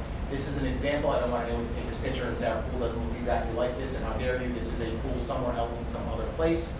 But this is our Hawes Pool project that's been in the works for a couple of years. I think we funded the design out of CPA, and as a 1% CPA community, that means that the CPA, what's that? Feasibility study out of. CPA, yeah, sorry, feasibility study out of CPA. We are a 1% community, which means we do the CPA level at 1% of the tax base. There's a 2 and a 3 option. So our CPA is not likely to be able to fund really large projects like this. I can see that question certainly coming up among the finance committee, board of selectmen, like why isn't CPA paying for this? But once again, it would be a significant project for CPA to pay for. I think the debt, I'd have to do the debts. I mean, you'd be looking at probably close to half of CPA's money, maybe 35% of it for 30 years if we tried to pay for a project like this, which is not that large of a project. It's big for us, but that 1% is going to always have us doing somewhat smaller projects, or maybe just getting them kicked off. And I do like to remind everyone, Timmy and I always say this, CPA money is taxpayer money. It is for special projects, it's for interesting stuff, it's for unique stuff, but it's still taxpayer money. Sometimes people are like, oh, just pay for that out of that CPA money. It's still taxpayer money. It's just we would use it in ways we may not use our general fund. Questions on the pool? We have our rec director here. Yep, sorry. On this, we've had that 4-6 in for a while. When we toured it at the last meeting, it was clear to me that we were having to make some changes to try and get to that 4-6, and the person who was Rob wasn't particularly confident that it would get to 4-6. So I see that you've got $500,000. You applied for a $500,000 grant. Do we expect it to come in around 5.1, and we're really hopeful we get that grant, or is there? Because he was not very. I mean, he was saying we're coming in 1.5 to 2 times the cost of what we had put aside. So the design that's up there right now, the one that's kind of on the right side, closest to Tony, we worked with Guth and Maneri Rob, who met with us that night. A lot on the design, lowering the depth of the pool, one, helps with the cost. It also makes it a safer pool. All the piping that goes in it are smaller piping, so it saves us money there. They're really confident with the design cost that it's going to come in about 4.6 with some contingency, and that 4.6, if we kept it the way the design that was originally put in, it probably would have cost us closer to $7 or $8 million afterwards. So everything that we did in the design up there was to cut the cost and get it to that 4.6.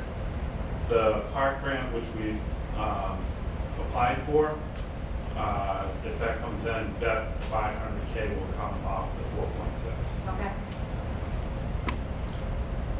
Questions on possible? Just, I don't know if people understand the difference between the existing Hawes Pool and what we're going to get here. One of the questions we had was, will we have the ability to have the swim meets there? Yes, we still will be able to have the swim meets there. You see a little island there in between the pool itself and like a little wading pool. That's for the smaller kids.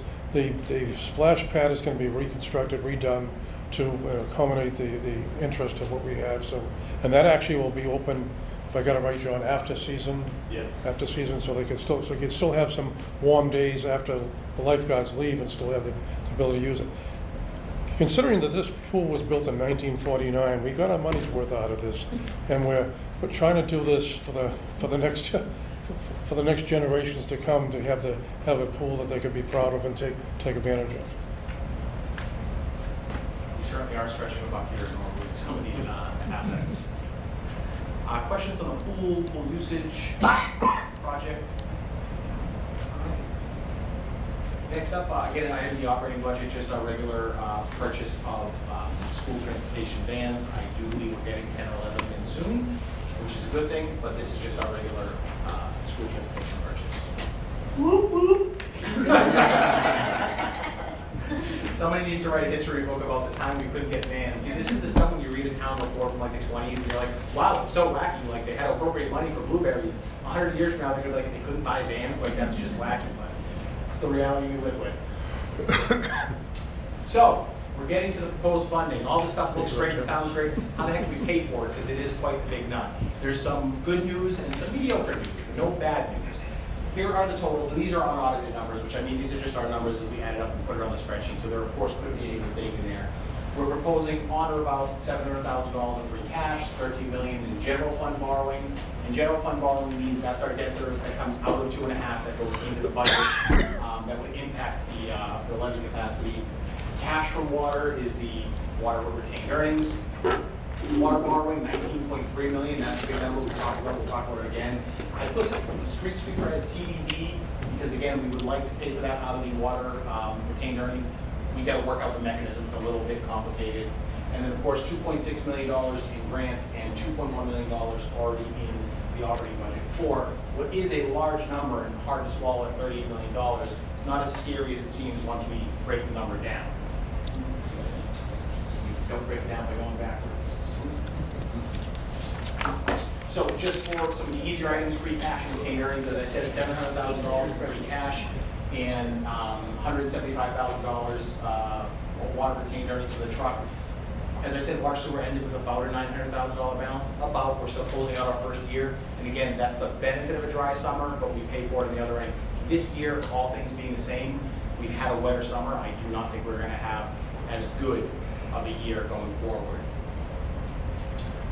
More importantly, looking at funding the capital plan, the debt service, and how it impacts the general fund, because these are some big numbers. We've got a little bit of an interesting point in terms of where we are for the impact on the budget and where we are in our capital plan. Good news is we've been making investments in our infrastructure, so we're sort of seeing the horizon down the road where there's a little bit less that needs to get done in the outer years. For what we'll be putting in the FY21 budget, absent what we pay off, it looks like about $977,000 for the general fund. That number is too big. We could not likely absorb that number. That is more than all of our new growth in a given year. But we have about $370,000 coming off the debt service in for FY25. So that reduces the dollar amount that we would need to fund next year to $600,000, which is still actually very high. That's 2/3 of our new growth. I use the new growth analysis because it's sort of, well, how much are we growing and what can we afford out of what we're growing? It's not a real number other than just conceptually think about how much is being added to the tax base. But two things I want to look at. One is, if you look at the following year, it's kind of interesting. This is the number our debt service goes to in the budget for FY25. So what would we be adding in the following year? About $372,000. That number is if we do the road bond. So I'm not talking what we approve this November, what we would approve next November for the following budget.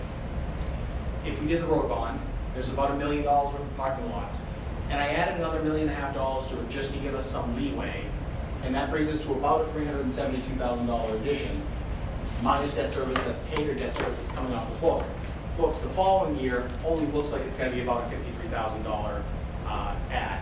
The next 7 years, I've laid it out down here. The next 7 years, what we have, this is debt service falling off the books. And this is all general fund. We haven't actually done the full analysis of water sewer, which is separate. It doesn't have the same levy limitations. So the challenge is that's a lot in 1 year. That's not bad. If we had a year where we said, hey, we funded the capital plan, we did everything we can do, and debt service only went up 40 grand, that's a great year. 600 in 1 year and 50 the next year is a bit of a big nut to swallow. So there's a couple of options just for considerations that I So as I said, FY26 assumes the road borrowing, plus I added $2.25 million. That $372,000 debt number is an estimate. But let's hope $5-6 million projects don't just fall out of the sky. In terms of a couple of options, there's a few things we can look at doing. The plan as of now, first of all, has the bridge and the Savage parking lot as being borrowed. If we were to pay for cash with them, and we don't know what free cash is, we think we'll be in a good place, but we can probably come up with that. That would reduce that number by about $70,000. The other option is for the two large projects, we have sort of two paths we can take. Because the two big projects really are the pool and the infrastructure project, the intersection project. We could borrow the money, absorb the hit in next year's budget, making sure we focus at the following year, we're not taking a big hit in the budget, that we're going to get that number down as low as we can, so that way the FY26 budget has a less than $100,000 increase, if anything, to the debt service. That's option one. We could try to split them. We kick a project out, and there's two ways we can do this. We can kick one of these projects out a year, and that'll smooth out that debt service. We can also look at doing a bond anticipation note where we would just basically pay interest for a year for one of the projects. It's a sort of catch-22 between, do we think costs are gonna escalate and engineering is gonna get rusty more than the cost of doing a bond anticipation note? We can also try to structure the bonds in a way where next year's budget doesn't necessarily need to absorb all of that $600,000, where depending on how we schedule the payments, that number comes down to a little bit more of a manageable number. Somewhere between $300,000 and $400,000 is a little bit more manageable than the $600,000. If we go the whole amount 1 year, we have to sort of have an understanding that the following year, we're really gonna keep the number pretty low. So, I'll pause here and ask anyone who wants me to explain that, because it's a lot sort of at once. I'm just not, I'm gonna throw this out to all the financial people in the room here. Going back, yeah, stay on this one. So, in your financial people's opinion, if we were to do the plan that you have up there and we do all the bells and whistles, how does this hinder us in the next 4 or 5 years as far as some other, I mean, we're looking, 19 million in water. I know it comes out of rates, but that still comes out of my pocket. So it's still coming out of somebody's pocket. How, and I don't have the answer to this, but how do you think that this hinders us down the road if we were to come up, if we do need to do another project, to do Father Mac's pool or something like that, or dare I say the Morse House? I won't say it. But no, I'm gonna get that. But I mean, how does this hinder us down the road? I mean, are we putting all our eggs now, and we're not gonna have anything 2-3 years from now? The answer is yes and no. It's a big nut to cover. We have a plan. Plans can be wrong. There may be costs out there that we don't know about. Somebody could walk in tomorrow and say, elementary school Y absolutely needs a stabilization inside the building, and it's $7.5 million. There are things you cannot plan for. Right. And as you get closer into your plan, as you get more years, you know that more things fall. Well, I know emergencies will happen, Correct. but I'm talking about everyday plans. We have a plan that shows we've got a lot of costs to bear now, and then it seems to be getting better because we have been investing, we're taking care of some of these big projects, some of which have been pushed down. So does this limit us in a couple of years? Yes, but we don't look like we have as much in a couple of years. We're in a bit of a pickle because we do have 2 $4.5 million projects coming up in 1 year. Now, we could kick one or the other off a bit, but I don't think either of them is going to get kicked off 5 years. At some point, the traffic system will just stop working, right, and it'll be free for all. And the pool, again, at 75 years, at some point, we have to do something. Now, we lose some water in the pool, it's not a lot, so we've got some flexibility, but this seems to be the last hurdle of really getting off or getting over a lot of the work we've done on our buildings and on our infrastructure. Facilities has actually helped in the last couple of years, and if you get a chance in the next week or so, check out the bathroom on the ground floor of Town Hall. It had a lot of problems. Facilities spent some time on there. They did some great work. That's one of the projects that probably would have shown up on this list as a $75,000 bathroom renovation that Facilities was able to do. It took a little bit longer because they had to go and take care of other projects to get it down. So the answer to your question is yes, it's going to hinder us, but looking a couple of years out, we seem to be like we're hitting a point where there shouldn't be as much that we have to get done. Yes, new things are going to come on, but I don't think we're going to just do Father Mac's all of a sudden. I know I'm Well, I just use it as an example. No, but I agree. I don't see a project like that just jumping out at us. We haven't been planning for it. We haven't talked about it. Things happen, but we're not going to inadvertently just go and build the building. Sarah? On this 5-year plan, Yeah. I know is there any money in here for the library? Because we have a building study out there now. We have the $120,000 that we talked about earmarked. That wasn't enough to paint this building by a long shot. So we say that we wouldn't add on a lot, but if that's not on here, we can't. Right, there's no library project planned within the next couple of years. Could we throw it on there and get it done? The building study is going to take some time to get done, and then there's going to have to be some investigative work, and then there's going to have to be decisions. We may be looking at, yes, down the road, there's more that needs to get done, but we are just not reasonably there yet. We're never going to do nothing with the library, but we're also not looking at a $5 million renovation of the library. We also have the elementary school study out there as well.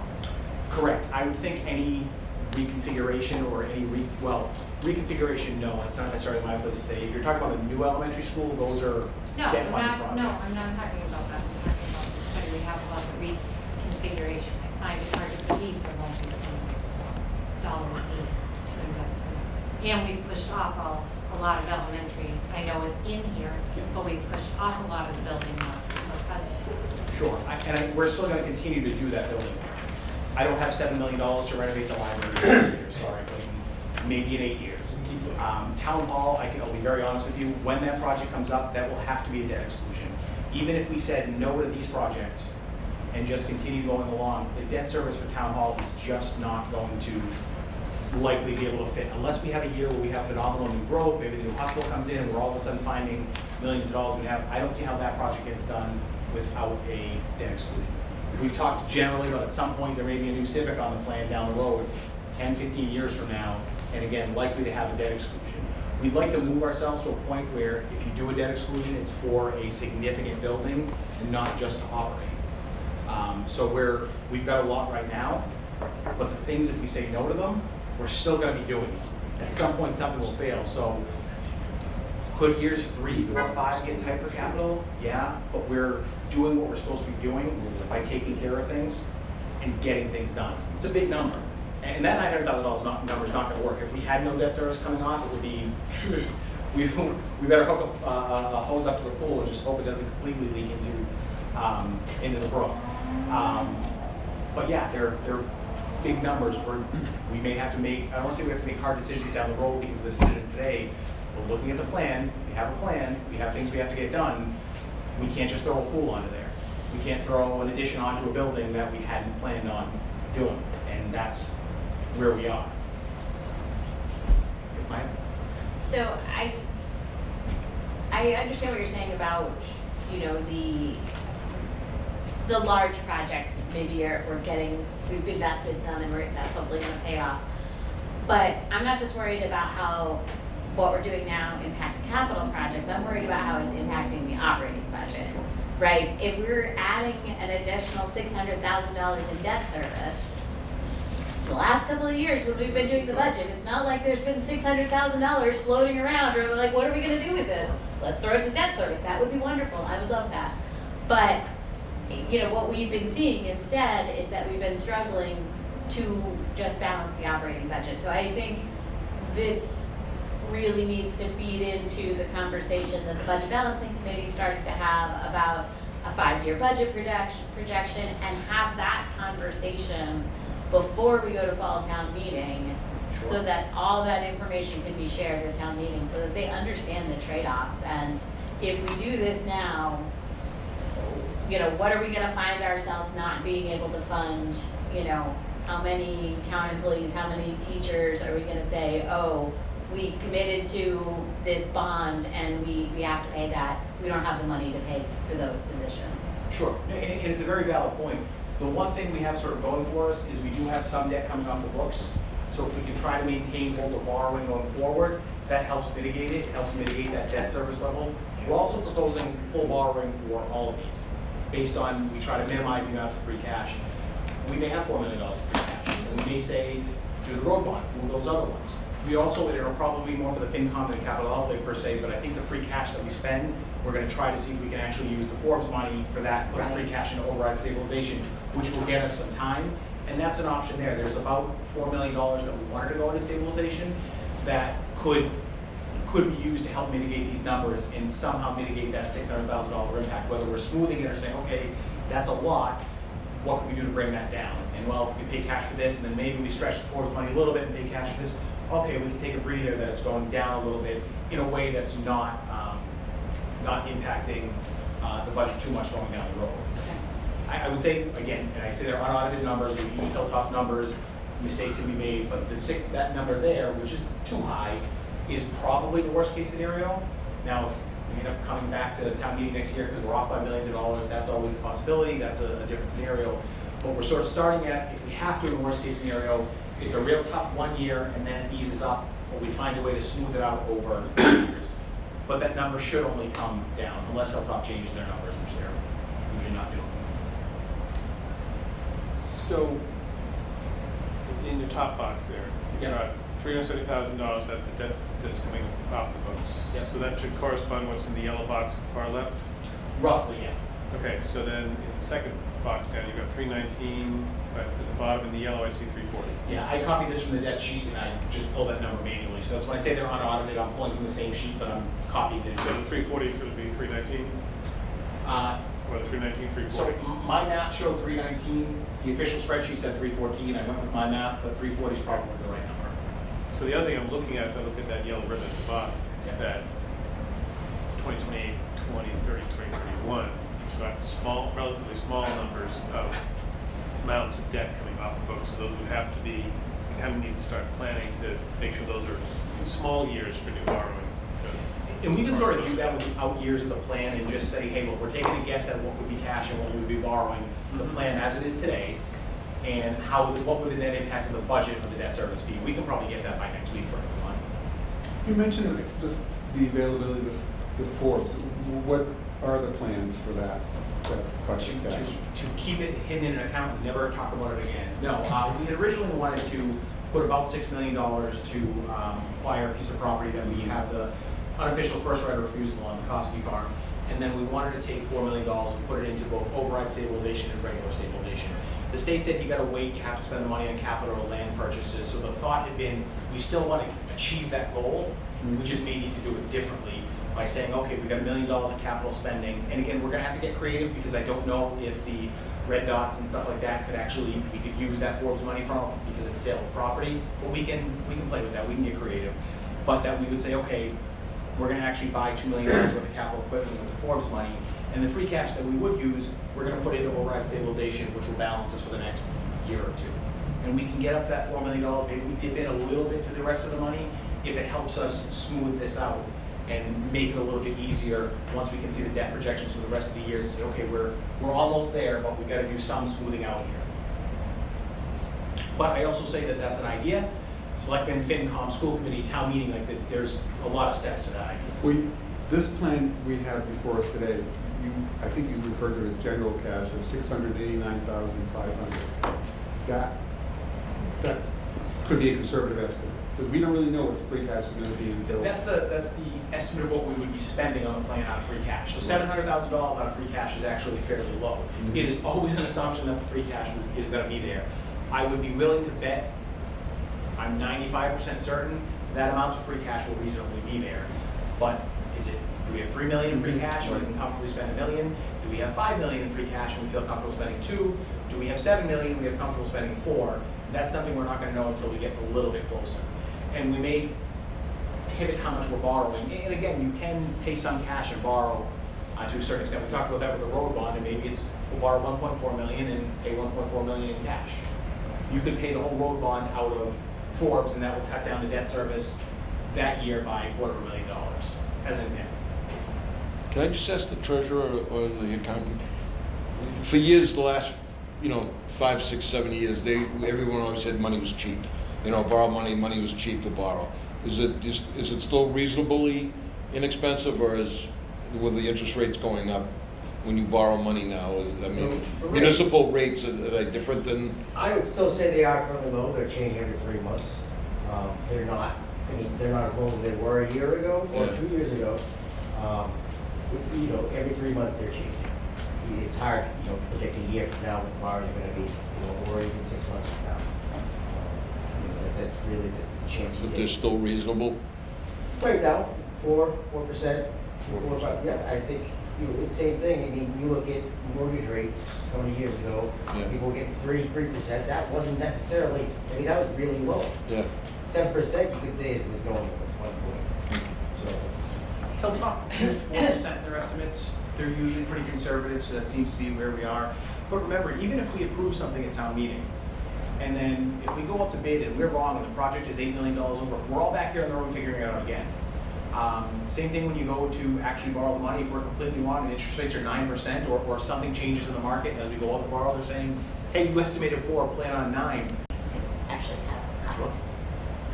So I think that helpful I think the committee would look towards the boards, particularly FinCom, to kind of give us more of an informed review of what the plan would be. I think there's more work to be done on the plan itself. But so there's a lot to think about in terms of the finances, but maybe a suggestion going forward would be, that we don't have to make a decision tonight, it's just regardless of the funding scenarios that are being displayed here, are there any particular questions that the committee have on these projects that they feel that information is lacking, or we provide more information, or can we, at minimum, close the book on the hearing related to the individual projects that are suggested? Are there any open questions that we need to address? I just have one last question. Yes. The bottom of the page here, wireless access point refresh, it's all blank. Is it the school project? Yeah. It's all blank all the way across. Okay, yeah, I think that was one of the main projects. The school technology projects, because of the way the grant cycle works, are still funded in May. So it's blank because, I think it was already funded. oh, okay, all right, so it just didn't get all the way erased. Correct. Yeah, okay.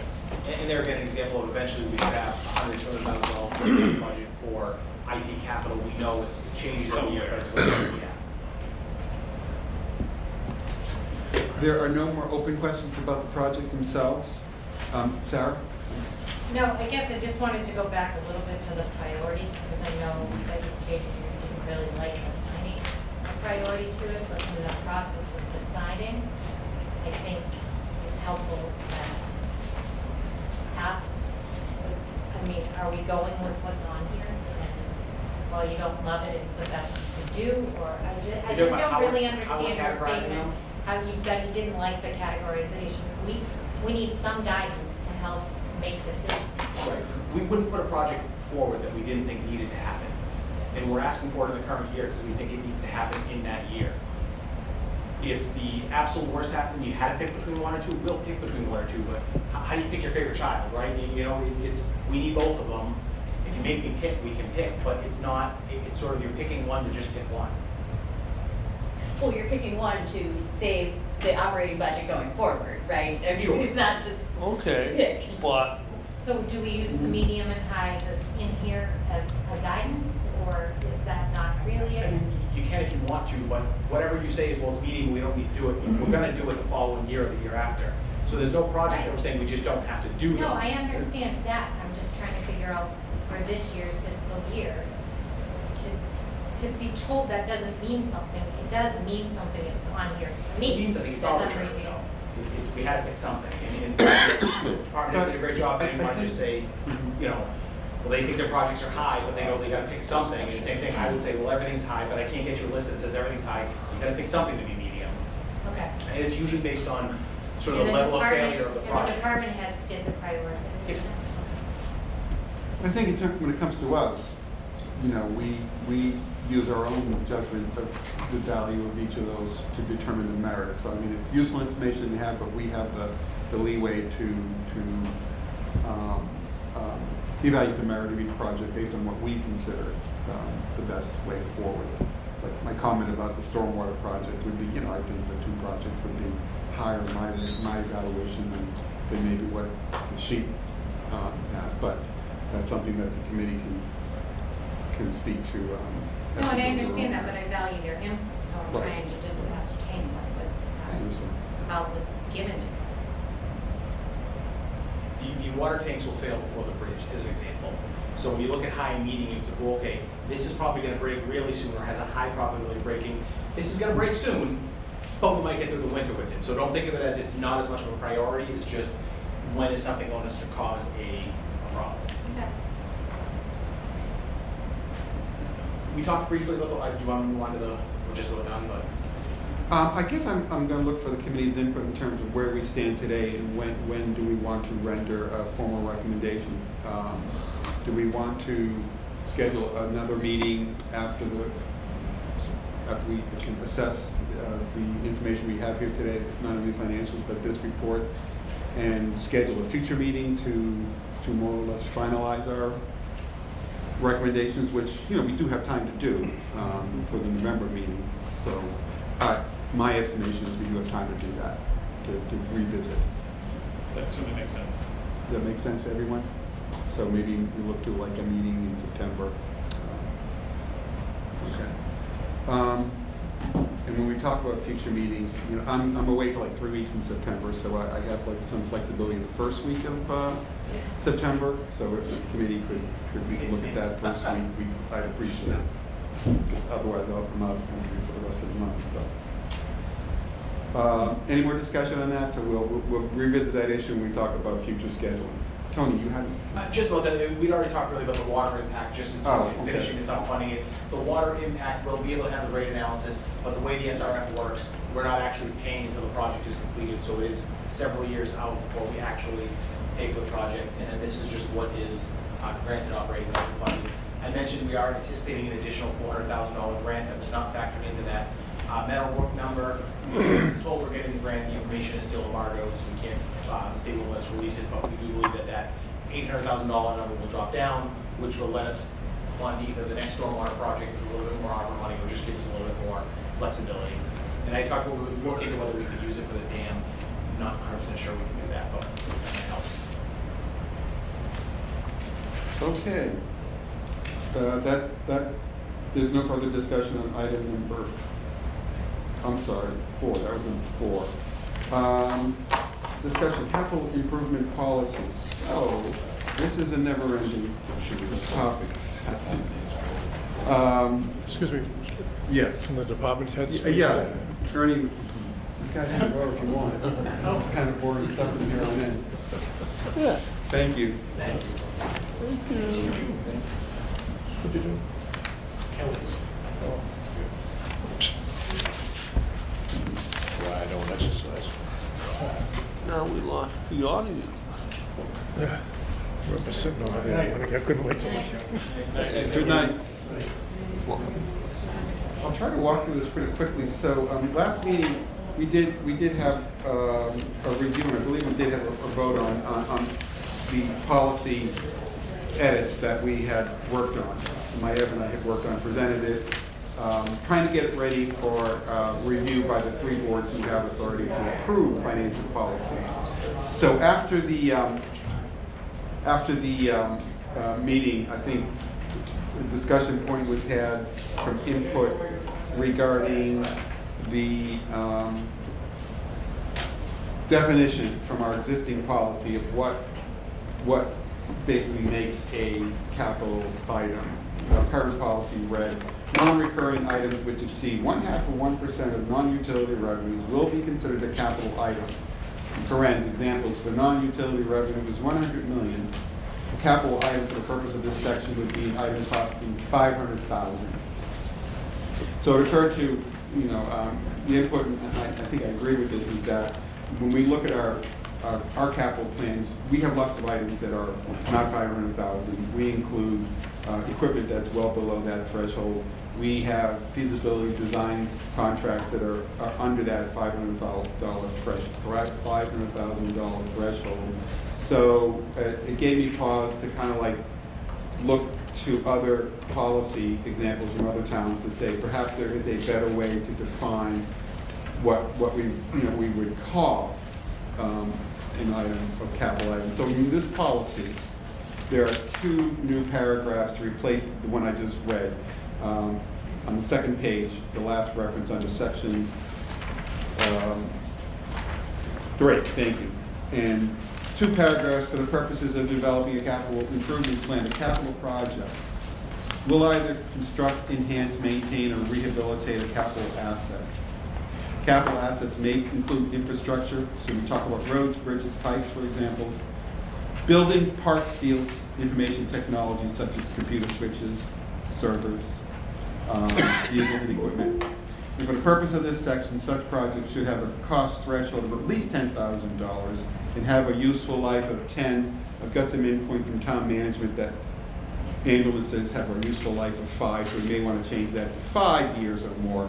It may include the purchase of supporting services such as engineering, design, and feasibility studies. That's sort of just a long-winded way of saying that I just think it's a better definition than the current policy. And I'm looking for input from the committee as to if they were interested in making this revision the final revision to the policy before we send it out to our 3 boards for their review and input. Any comments? Can I ask, Mr. Yes, Chairman, sir. where did we come up with the $10,000 figure? That just seems extremely low. I mean, if you're talking at least historically, as one member of the capital outlay, I mean, we're talking long-term projects that are really outside of the budget, you Right. know, for us to handle. And to start at 10,000 just seems really. Well, it's a reaching. policy, yeah, it's a policy that, I hear you. This policy language comes from from the town of Arlington, for example. But we do have a $12,000 item on our current plan, and that's what resonated with me, is that we do have it's in the operating budget, but the mower for the cemetery department is $12,000. So the thought process would be here is that, you know, there will be times where a $10,000 item could hit our capital budget. Yeah, but I also remember the current policy stating that anything that's being borrowed becomes a capital expenditure. So that's one of the triggers, one of the 2 triggers that I can recall. I'm not sure our current policy says that, Kevin. I thought it Yeah, did. Tony? Just so, to Tim's point, I don't think we should see too many $10,000 or $15,000 projects. You may have a small office, your office, Mary Lou's office, my office, that, you know, $15,000 or $18,000 is never gonna fit in that operating budget. Now, if the DPW facilities comes to capital outlay, and I know we have the mower in there, but we'll get that taken care of, but facilities asking for $11,000 for a capital project, we would sort of say, that's a little funky for you. For our offices, that's actually a big project. We shouldn't have too many of those, so I think that's why you have that roughly $10,000 threshold into, I think Kevin's point that the bylaw calling for anything over 0.5%. The problem there is, what do you do with a $180,000 project? Because we can say, that's not capital outlay's responsibility, everyone else just figure it out. But then it just goes through another process, and the FinCom says yes, and it becomes sort of throw what you want on the warrant. So I think we may be funneling more things to capital outlay than need to go to capital outlay, but they may not have another home. And do we provide one home for them? Could I ask, would that be part, Tony, of like say, all right, say if you were saying 10,000 for one office, but you were doing 12 offices, so now you're up to 120,000. Yeah. So you're not saying capital outlay is gonna recommend to borrow for a $10,000 project. You're just saying the minimum that would be included, maybe an overall project? Correct. So it could be 10 tasers at $5,000 each or whatever it is. Right. You're And just it's saying just that. nothing below a singular $10,000 should ever appear in here. If you need $7,000, you gotta figure it out. Yeah, okay. And again, I don't think we should have a lot of projects at that level. And if we have a good couple of years, we finish vehicles, and then we get some equipment in the budget, you know, we could look at, capital outlay could look at asking for $50,000 or $100,000 for small projects, and it's a separate process where you just say, hey, I do need to put $14,000 for, you know, new shelving at the library, where it might be we want to replace this one section. $14,000 isn't really a capital budget, but Clayton's budget can't really absorb that. That's a possibility. Okay. I have. Bob, I think that, I wish that everything was 10 years of useful life or more, but I do think we probably have to reduce that. I think the new sidearms for the police department, we can't say that those were gonna last 10 years, right? And that is something that's clearly a capital expense.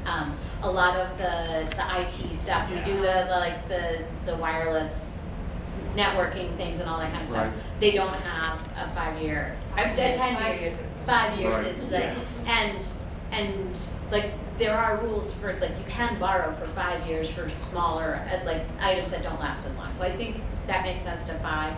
I think part of the other Eventually, the difference. library will be closing at 9 o'clock. If you have any material to check out and you don't have a library card, That's the way please it come to the circulation desk at this time. No cards will be issued after 8:45. Please explain your work accordingly. Okay. The other thing that I think is maybe a little confusing about this conversation about what counts as capital outlay and what doesn't is it used to be that only things that were capital, like we're going to go to town meeting as capital expenses would come to the capital outlay committee.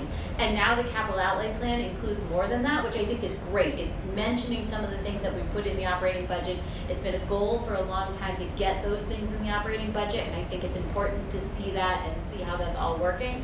But I think sometimes now we're confused about, like, when we call something capital, does that mean we're eligible to borrow for it? Or does that mean it gets discussed at this meeting? Or does that mean it gets to be on a separate budget item? Like, I feel like those are kind of three separate decisions, and we're kind of commingling all of it when we're talking right now. And I think that might be contributing to our confusion. You know what we might be able to do, Bob and I, to that point, if Bob talked about this earlier. So again, it was the interest of being transparent, making sure we were always showing everyone the totality of what we're purchasing and not saying we need, again, $5,000 for this and there's money in the budget. You could look at this sheet and we could remove everything that's on the operating budget, have it be its own separate slip sheet. So if somebody says, oh, gee, you borrowed $8 million for roads, is that all you're spending on roads? Well, there's a separate sheet that tells you what's in the budget. You can go there if you want to, but it might clear up what's operating and what's not. We can model what that would look like. We've done it now for enough years that there's enough sort of institutional history among selectmen and FinCom and school committee and capital outlay that everyone's like, yeah, we know we have road money in the budget. We know we now have vehicles in the budget. We can maybe change how we present that. If I take a minute just, I know I'm going to be out here by 9. Remember that we went through a period 5 or 6 years ago where capital outlay was 2 pages, and it was 2 meetings before town meeting, and it used to be a better process before that, but it was, let's look at everything, let's talk about it, let's fight over it, let's pick 2 things we don't want to do, and then it's done. So part of what we're doing is rebuilding a process, and there's decisions that are going to be made, and we're going to say, we love this, we want to do it this way, and then the next year we say, that was the dumbest idea we ever did, let's make it this way. So we've done this enough that we can then maybe make it a simple little one slip sheet. Yeah. The idea was just it was a better definition than the current policy exists. So I'm certainly comfortable just leaving the current language in there, and we can look towards process improvement as we go along. But and I think you got the word should in there, which means generally speaking, as opposed to absolutely, right? So, there are obviously things like ambulances are expensive, but they only last 5 years, okay, so we can consider that, but it's a guideline, not an absolute. Right. So we don't have to draw a very fine line and be bound by it. But what I remember of the original guideline was capital was a simple definition. It was anything at or above $100,000 was that trigger. At the original point when I got on this committee, that was in Back then, 94, 95, Right. before the policy changed by Judy Langone and the FinCom at the time. And I'm not, and I'm wondering, back in those days, would you have had the amount of design contracts that feed construction, that maybe the construction industry has I itself don't changed? think we would have because We didn't. because the state requirements were different, and the different, with all due respect, the different mentality of the 2 general managers right now. John didn't feel like design was important. We could go away from it. Tony feels the opposite. So we are basically in those type of terms, what I can relate to it. Well, one other thing to remember, just going back a few years, we used to throw more stuff in the operating budget And we've had tight operating budgets, but what you would see is when rec needed $60,000 for something, they'd say, it's not capital, my budget's just gonna go up $60,000. We've largely stopped that to make sure that we can actually look at an operating budget and know what the budget is. Now, we can categorize capital separately, but it doesn't necessarily work with how we do the budget for the town or the schools now, where, I think the elementary school study is an example, where, well, it's $60,000. Well, the school department doesn't have the flexibility to generally just throw $60,000 in and then take it out next year. So even that is tight given the overall budget. So things have been sort of funneled to capital that in the past we'd say, well, I needed $50,000 for this year and hope it all worked out. And everyone would say, all right, fine, Well, the budget went up but that was $50,000. the other trigger of the policy too, was ed reform. Under ed reform, there was a net school spending amount, and the schools were simply autonomous as long as they were at or below net school spending. And then the state had an out track that stated that any capital for schools would be exempted from that net school spending amount. Am I somewhat in that ballpark, Tim, and Yeah. what I could recall wearing Yeah. multiple hats? Yep, back then, sure. So again, we were stuck with multiple people dealing with outside forces telling us what a capital expense should be, and we were dealing with simply a Rubik's Cube type of scenario. Just to way get, back when, Kevin, Yeah. we only dealt with borrowing. yeah, We never, if something was coming out of free cash, I don't think it ever came before us. no, It never did. When back 20 years ago, Yeah. when we were all on it, we only dealt with borrowing. Yeah. We only discussed things that were gonna be borrowed. If it was gonna be paid out of free cash, it never crossed our plate. So it's changed a lot. Part of that's because the original bylaw dates back to before 2.5. Yeah. So, in the late 50s, when we were one of the first towns to have a capital outlay committee, you could throw the whole damn thing on the tax rate in 1 year. So they say, we want to do an addition to the library, it's $1 million, town meeting raised it, your taxes could double in that year. So the need has sort of changed over time, but to that point, do we say if it's cash, it doesn't go to capital outlay? Great, if we have a whole bunch of cash, we can spend $30 million without capital looking at it. Well, Then no, you're I'm gonna just start- saying, Yeah. it's progressed to a good point. yeah. Right. So where's the committee at in terms of this? I like it. I like what you're doing. Yeah. I'd like to make a motion to add those last edits that Bob suggests, these last 2 paragraphs, right? Mhm. Or is it just the last paragraph? The last paragraph to change 10 to 5. And then change the 10 years to 5. Second? Okay. All in favor? Aye. I Thank you, Aaron. All right, great. And then we'll get that done, and then we can start talking about the committee. I will personally discuss this with the boards of selectmen and Marie and Sarah with the Finance Commission. On to the next meeting. So hopefully people wouldn't mind meeting the week, first week in September, not obviously Labor Day.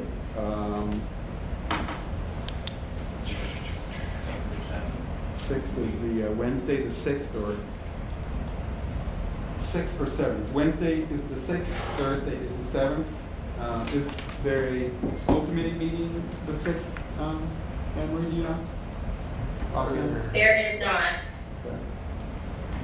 Motion that we meet on the 6th, Would 6:30 PM on the 6th, so moved. 6:30? Second, Mr. Chairman, can I ask for that meeting? Will we have a sort of a definitive idea of what money the capital outlay will be considering to expend?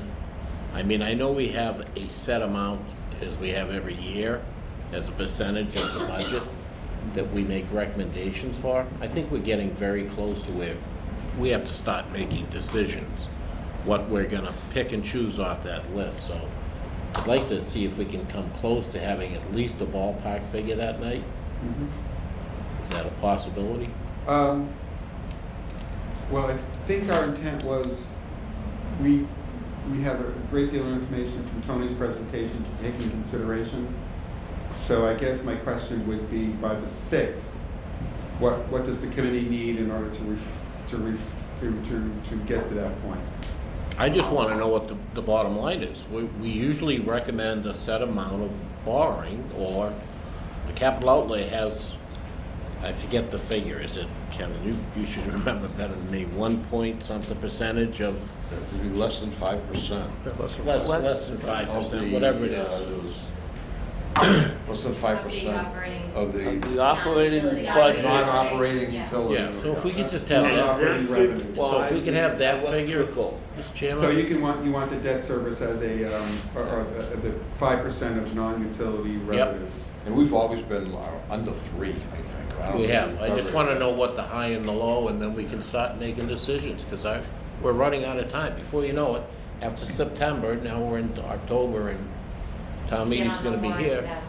Yep, so Town meeting is November 13th. it's enough So time. when does the, I didn't know that. I town think meeting's we've had- November 13th? 13, correct. Mhm.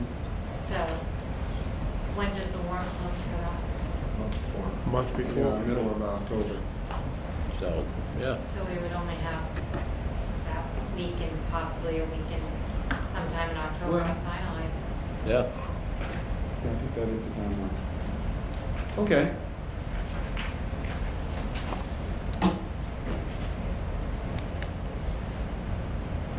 We've got 19 million. 14 million. Was it 14 million? I don't know. Any further business, Mr. Chairman? No, I'll entertain a motion to, Adjourn, Mr. Chairman? Kevin, go ahead. Say it. Moved and seconded. All in favor? Aye. We are adjourned.